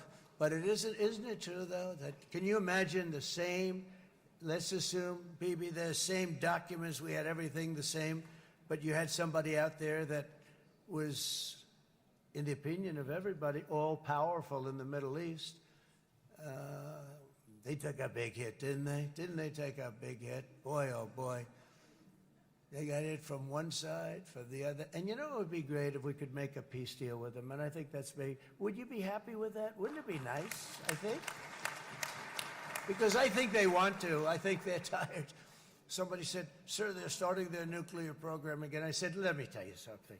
They're not starting anything. They want to survive. The last thing they want to do is start digging holes again in mountains that just got blown up and start. They're not doing it. They want to survive, okay? But I think we have a chance. Steve, you, and I think Jared, come on, I'll call you back for another one. We always bring Jared when we want to get that deal closed. We bring Jared, but Steve, you and Jared and the General and Pete and Marco, you'll get that deal done easy. I think that'll be easy. But first we have to get Russia done. We got to get that one done. If you don't mind, Steve, let's focus on Russia first, all right? We'll get it done. In Lebanon, the dagger of Hezbollah, long aimed at Israel's throat, has been totally shattered. My administration is actively supporting the new president of Lebanon in his mission to permanently disarm Hezbollah's terror brigades. He's doing very well. And build a thriving state at peace with its neighbors, and you're very much in favor of that, I know, and it's good things are happening there, really good things. And with this week's ceasefire, we've achieved the most challenging breakthrough of them all, the most challenging breakthrough maybe ever. I mean, I've never seen anything like it. I've been involved in a lot of success. I have never seen anything like what's going on today all over the world. People are dancing in the streets, not just in Israel. They're dancing in the streets of countries that would have never danced in the street about what's happening today. They're dancing in those streets. So this long and difficult war has now ended. You know, some people say 3,000 years, some people say 500 years, whatever it is. It's the granddaddy of them all. And in an unprecedented achievement, virtually the entire region has endorsed the plan that Gaza will be immediately demilitarized, that Hamas will be disarmed, and Israel's security will no longer be threatened in any way, shape, or form.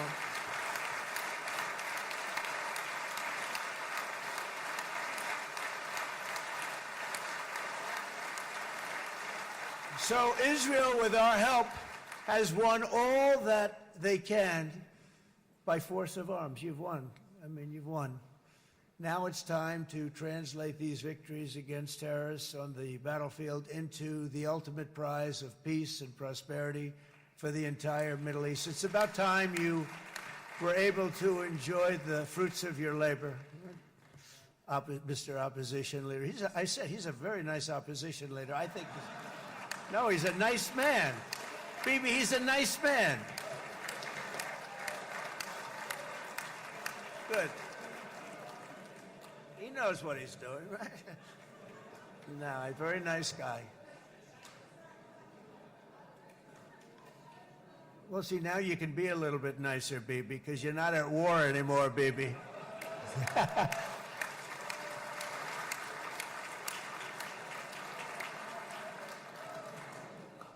But only by embracing the opportunities of this moment can we achieve our goal of ensuring that the horrors of recent years will never happen again. You don't want to have to go through this again. 8 years ago, I came to this region on a very special first trip abroad as the President of the United States. I came here very early at your request. I addressed the leaders of the Arab and Muslim world gathered in Saudi Arabia and said that it was time to build a future free of the grip of extremism and terror. And interestingly, right now, as soon as I'm finished, I'm quite late. You've kept me quite late between opposition leaders and Bibi's brilliant but very long speech. I thought I was going to run up here, make a speech, and then head to Egypt. It didn't work out, though. And you made a pretty long one, too, sir.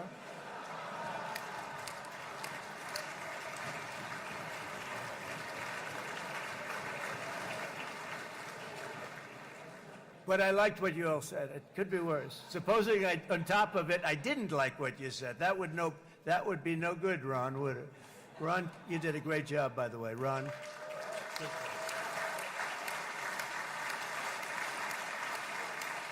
Yeah.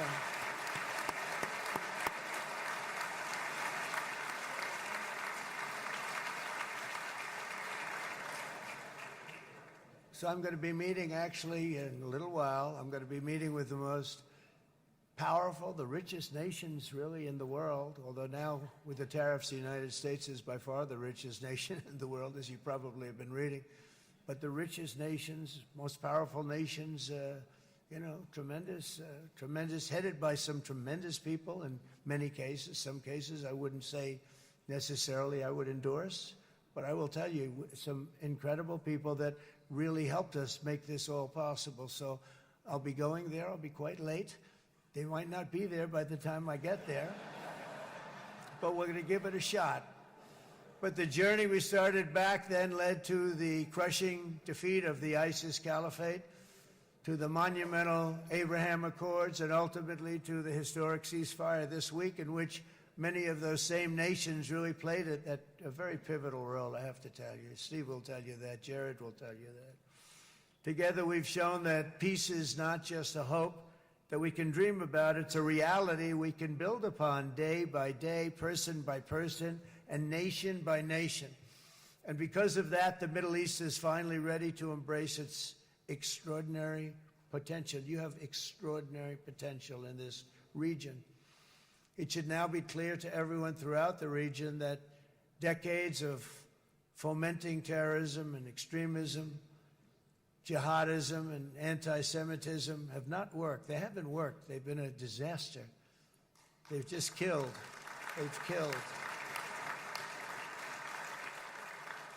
They've backfired completely and totally. They've just totally backfired. Everything that you thought, take it worst case, it's turned out to be worse than that. They have not worked. From Gaza to Iran, those bitter hatreds have delivered nothing but misery, suffering, failure, and death. They've served not to weaken Israel, but to annihilate the very forces that did the most to foment this hatred. And it's really, everybody that's tried it has become irrelevant.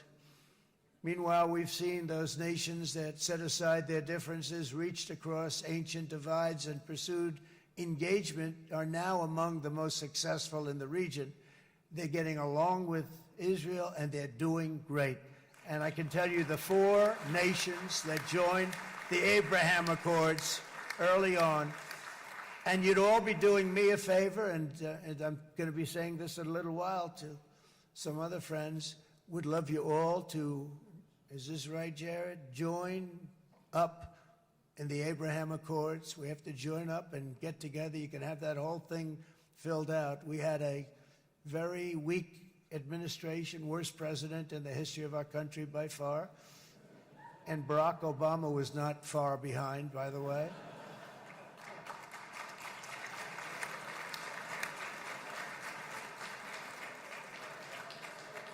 And they did nothing with this incredible document, the Abraham Accords, but now you can fill them up. Now you have peace, you have people that really like Israel. I'll tell you what, and they like Israel a lot more today than they did even 5 weeks ago. You've made a lot of, you've come back. You've come back strong because it was getting to be a little nasty out there in the world, and ultimately the world wins. You can't beat the world always. I would say to Bibi, it's now time, and he understood it better than anybody, because ultimately, you know, the world's a very big place. And I've said a lot. I said, this piece of land is very small. It's unbelievable what you've done with that tiny, you look at a map even of just, not the world, the Middle East, and you have this little dot. And think of what you've done. It's incredible. It's incredible.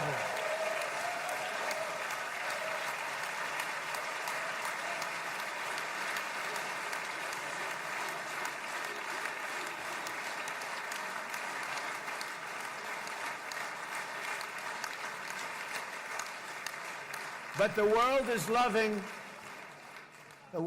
loving Israel again. And I said to Bibi, you know, the world is big and it's strong.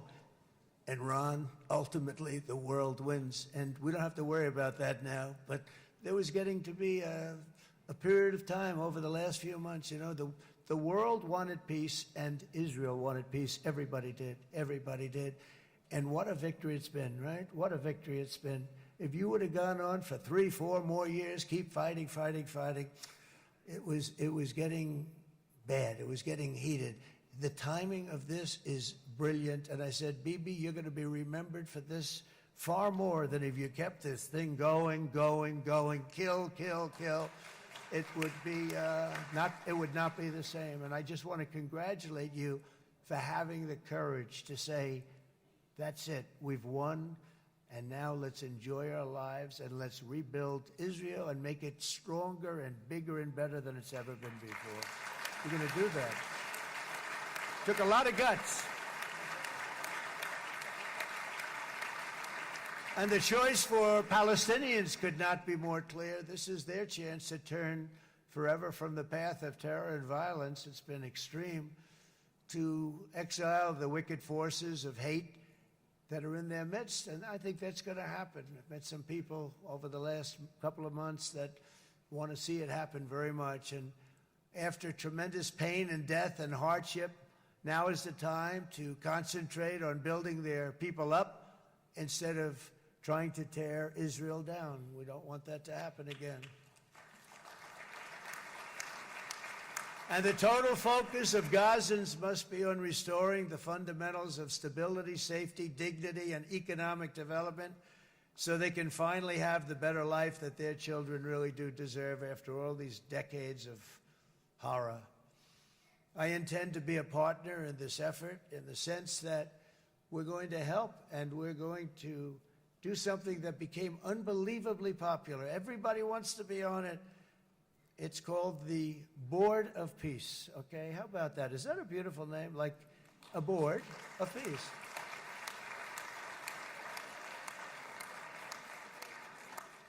The only bad thing from my standpoint, every single nation involved has asked me to be the chair, and I'll tell you, I'm very busy.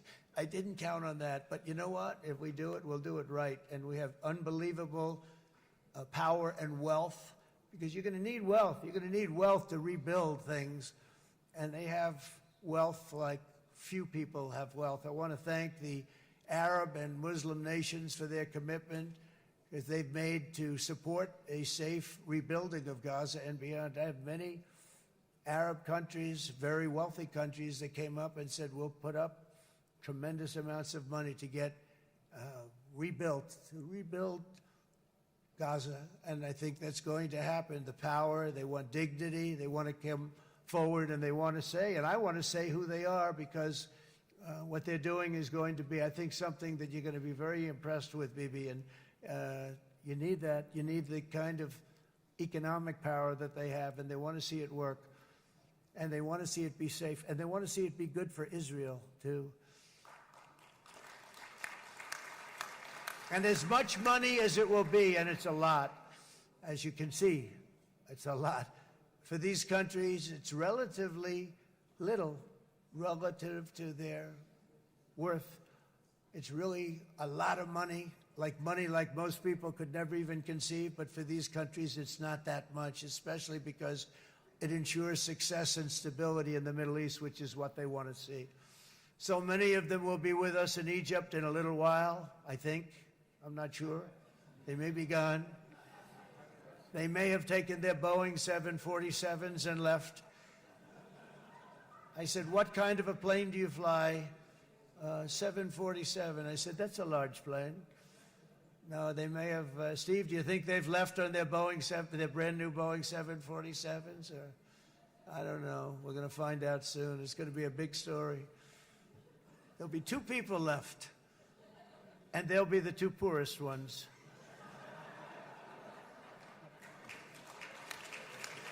But it will be the wealthiest and most powerful group of nations. So the group that we have assembled, that's waiting for us, is the wealthiest and most powerful group ever assembled at one time. There has never been a group like this. And they're only looking for good. They want good. They're going to do good. And as those commitments are made, I'm going to let the world know who's doing it, because they really deserve to get the credit. And some of them probably won't want the credit, but they deserve it. It's more obvious than ever that the productive and responsible nations of this region should not be enemies or adversaries. You should be partners and eventually even friends, and that's what's going to happen. I know it. Together you can stand against the forces of chaos. Yeah, you go ahead. That's an important point.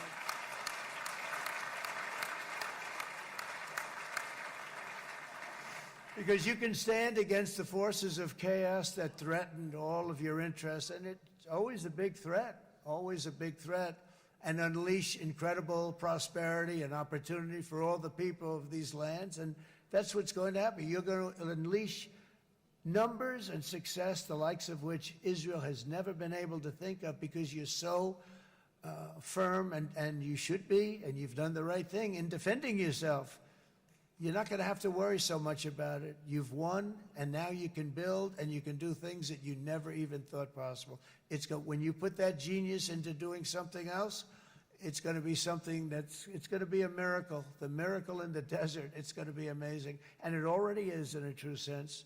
But it'll be wonderful when you can spend time thinking about other than war and defense and offense also. To that end, it's my firm hope and dream, frankly, that together the Abraham Accords will turn out to be everything that we thought they would.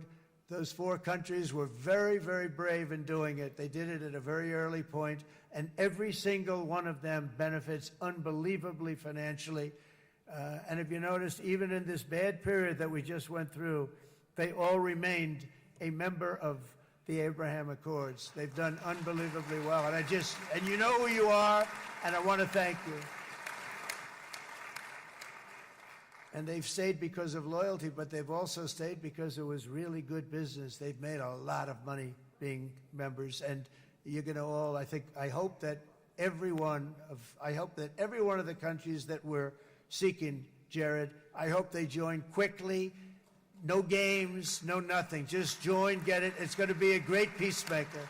It's really going to bring it together beyond anybody's wildest dream. So instead of building fortresses to keep enemies at bay, the nations of this region should be building infrastructure to weave your commerce closer together, because you've got to compete with the big world out there in commerce now. It's a different kind of competition. Instead of making weapons and missiles, the wealth of this region should flow to schools and medicine, industry, and frankly, the new hot thing, artificial intelligence. It's a lot of intelligence they're going to have to be thrown off to pay back these sums of money that they're doing. But that's really the hot one. And I might say that the United States, a year ago, was a dead country. I say it to people. I heard it first from the King of Saudi Arabia. I then heard it from UAE. I heard it from Qatar. I heard it from many other countries. A year ago, the United States of America was a dead country. Now it's the hottest country anywhere in the world. It is the hottest. There's no question about it.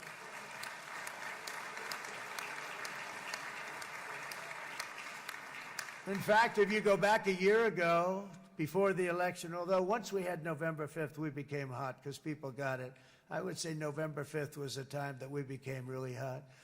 But once you go back a couple of years, if I were in charge and the country was doing what they nobody was going to ask me to speak. Nobody asked Joe Biden to come up and speak, I guarantee you that. And if they did, he would have turned them down, I promise you. He didn't speak. He didn't speak, and he didn't speak well. But all of the countries in the Middle East, it could have, what we're doing now, it could have happened a long time ago, but it was strangled and set back almost irretrievably by the administrations of Barack Obama and then Joe Biden. There was a hatred toward Israel. There was an absolute hatred. The setbacks really started when President Obama signed the Iran nuclear deal. This was a disaster for Israel, and it was a disaster for everyone. And I remember that Bibi Netanyahu came to the United States and worked so hard to try and get Obama not to do that deal.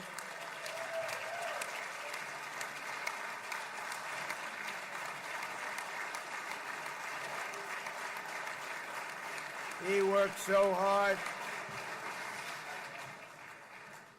But it was like talking to a wall. I remember him telling me it was like talking to a wall. They wanted to go with Iran. They chose Iran, frankly, over a lot of other good nations, but specifically Israel.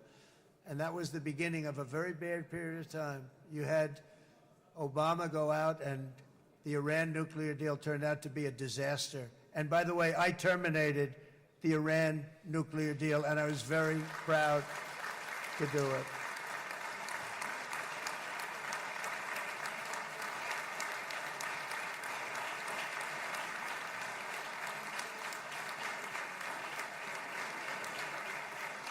Yet even to Iran, whose regime has inflicted so much death on the Middle East, the hand of friendship and cooperation is open. I'm telling you, they want to make a deal.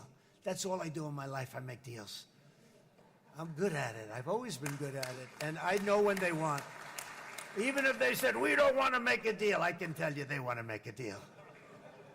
All right, they do. They want to make a deal, and we're going to see if we can do something, because this is crazy what's happening, and we're not going to have this anymore. Neither the United States nor Israel bear the people of Iran any hostility. We merely want to live in peace. We don't want any looming threats over our heads, and we don't want to even think in terms of nuclear destruction. It's not going to happen, never will happen.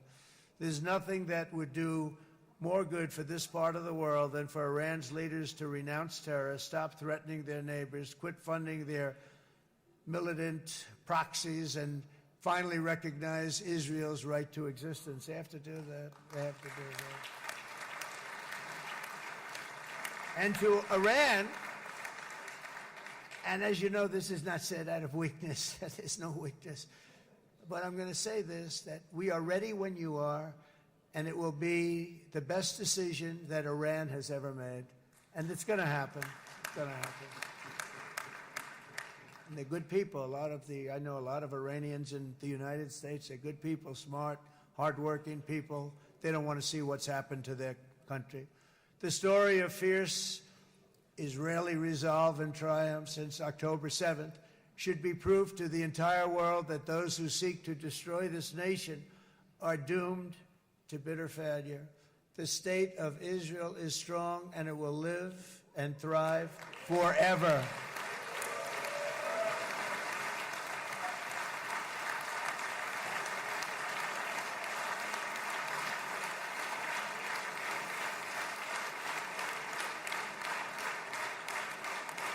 And that is why Israel will always remain a vital ally of the United States of America.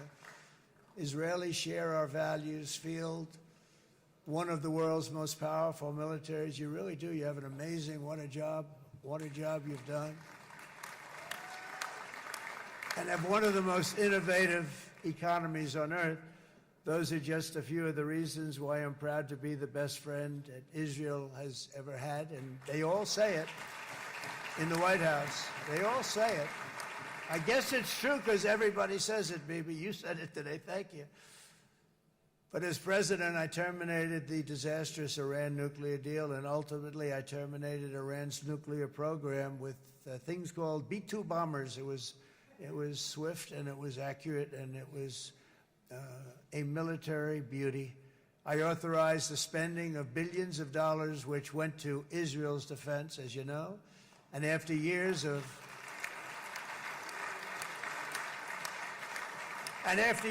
broken promises from many other American presidents, you know that, they kept promising. I never understood it until I got there. There was a lot of pressure put on these presidents. It was put on me too, but I didn't yield to the pressure.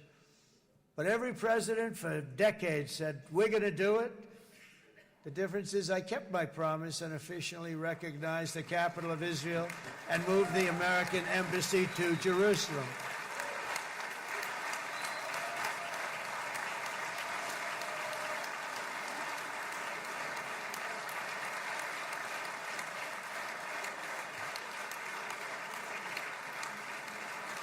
Isn't that right, Miriam? Look at Miriam. She's back there. Stand up, Miriam. Stand up.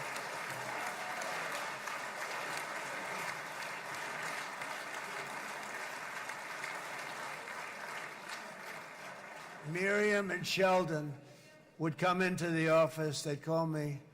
He'd call me. I think they had more trips to the White House than anybody else I can think of. Look at her sitting there so innocently. She's got $60 billion in the bank, $60 billion. And I think she's saying no more. And she loves Israel, but she loves it, and they would come in, and her husband was a very aggressive man, but I loved him. He was a very aggressive, very supportive of me. And he'd call up, can I come over and see you? I say, Sheldon, I'm the president of the United States. It doesn't work that way. He'd come in, but they were very responsible for so much, including getting me thinking about Golan Heights, which is probably one of the greatest things to ever happen to Israel.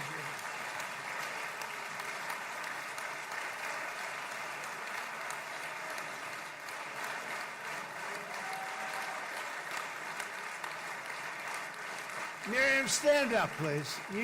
She really is. I mean, she loves this country.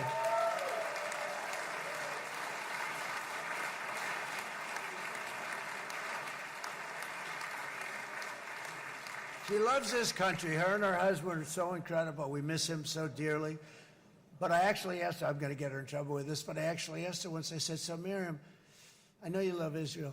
What do you love more, the United States or Israel? She refused to answer. That might mean Israel, I must say. We love you. Thank you, darling, for being here. That's a great honor. Great honor. She's a wonderful woman. She is a great woman. I've always stood for the people of this community, and I always will. I'll always be with you. I'm always going to be with you. I guess maybe something could happen to change my mind. Somebody that's really stupid gets into office and wants to do really bad things, but that's about it. And we don't think we're going to have that happen. I hope we're not going to have that happen. And this man is a good man right here. These two men are good men right here.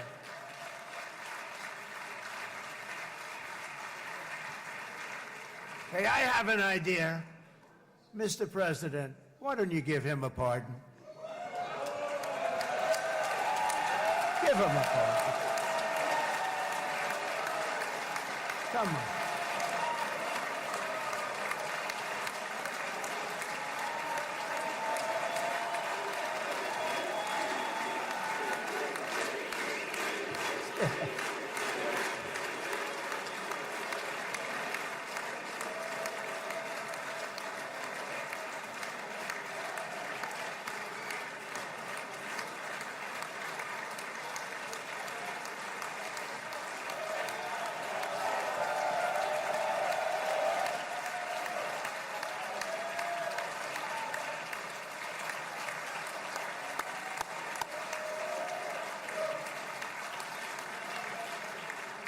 By the way, that was not in the speech, as you probably know.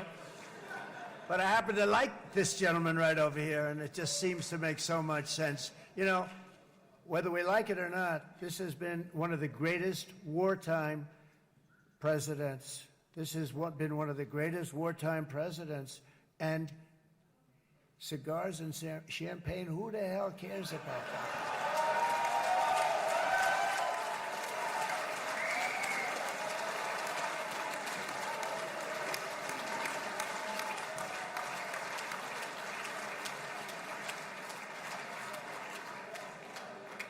All right, enough controversy for the day, right?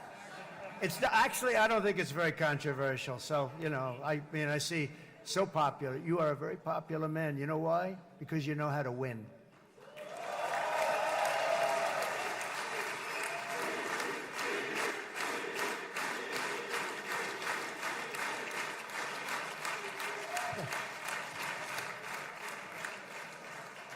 Over the past 2 years, I've met many of the families of the Israelis taken hostage and those that were taken hostage. Unbelievable. I've looked into their eyes. I've seen the worst nightmares of their suffering, but I've also seen something else, the beautiful love of the people, the love of people, frankly, that hold things together, the love that gives you the courage to carry on through thousands of years of persecution and repression and to emerge with the heart of David.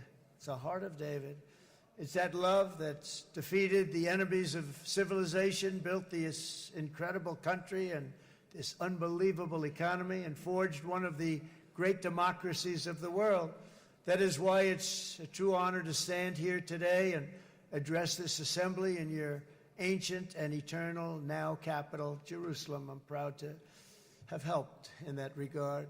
This city and this nation stand as living proof that a much brighter future for this entire region is truly within our grasp. For thousands of years, Jerusalem has been a home to Christians, Jews, Muslims, and people of all ethnicities and creeds. This is the holy center of the world's three great Abrahamic faiths. I like that too. Adorned, it's the first time I've seen that word in a while. Adorned with their sacred sites and alive with their pilgrims and visitors from every corner of the globe. But here between the Western Wall, the Temple Mount, and the hill called Calvary, people of every faith and background live, work, pray, serve, and raise their families side by side, and they do it with love. This example is just one of the modern miracles that Israel has given to the world. And just in closing, the leaders in this chamber know better than anyone else the challenges of this harmony, and it's been easily won. No, it hasn't. It has not been. It's been so tough, but it has been, some say, a miracle. What you've done is a miracle. Look at your size. Look at your chances when it all started. And you know, if you think about it, you are safer today, stronger today, and more respected today than at any time in the history of Israel. Think of it. People used to say it wouldn't exist. They don't say that anymore, do they? Yet if safety, security, and coexistence can thrive here in the winding alleys and ancient paths of Jerusalem, then surely peace and respect can flourish among the nations of the broader Middle East.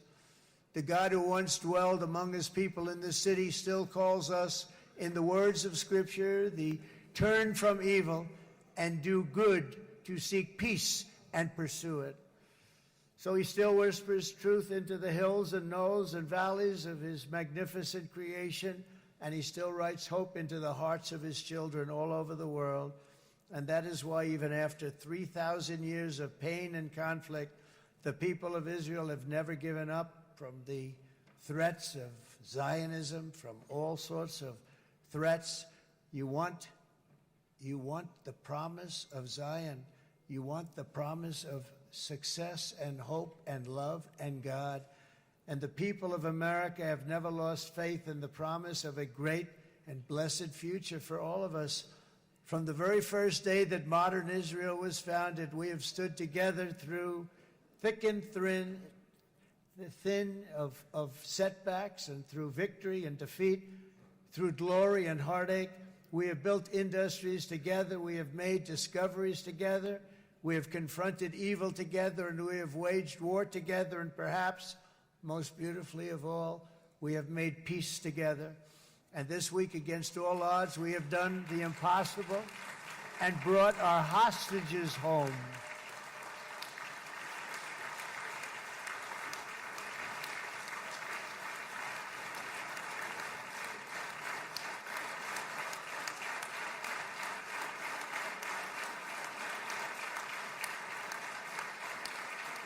So now we're going to forge a future that is worthy of our heritage. We're going to build a legacy that all the people of this region can be proud of.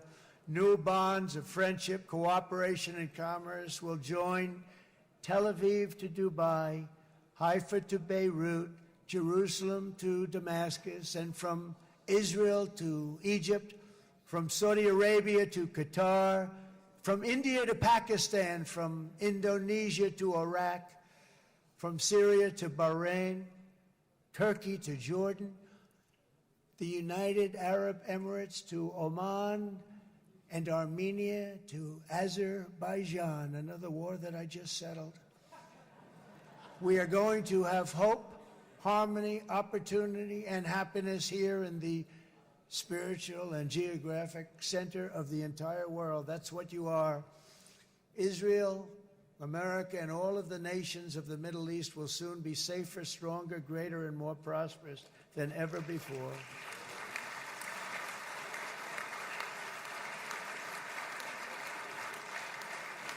And I want to thank you all once again for this exceptional honor. This has been truly an honor. It's seldom that a president is invited to do this.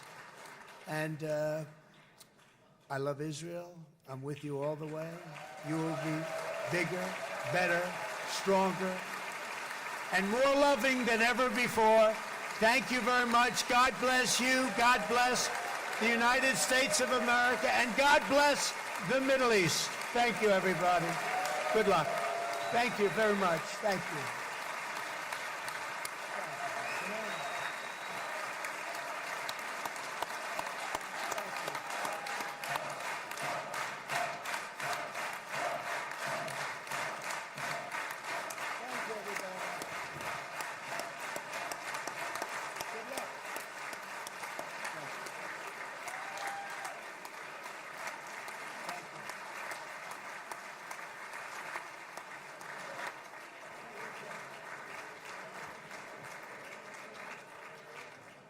אני מודה לנשיא ארצות הברית של אמריקה על דבריו. חברות וחברי הכנסת, תם סדר היום. הישיבה הבאה תתקיים ביום שני, כ"ח בתשרי התשפ"ד.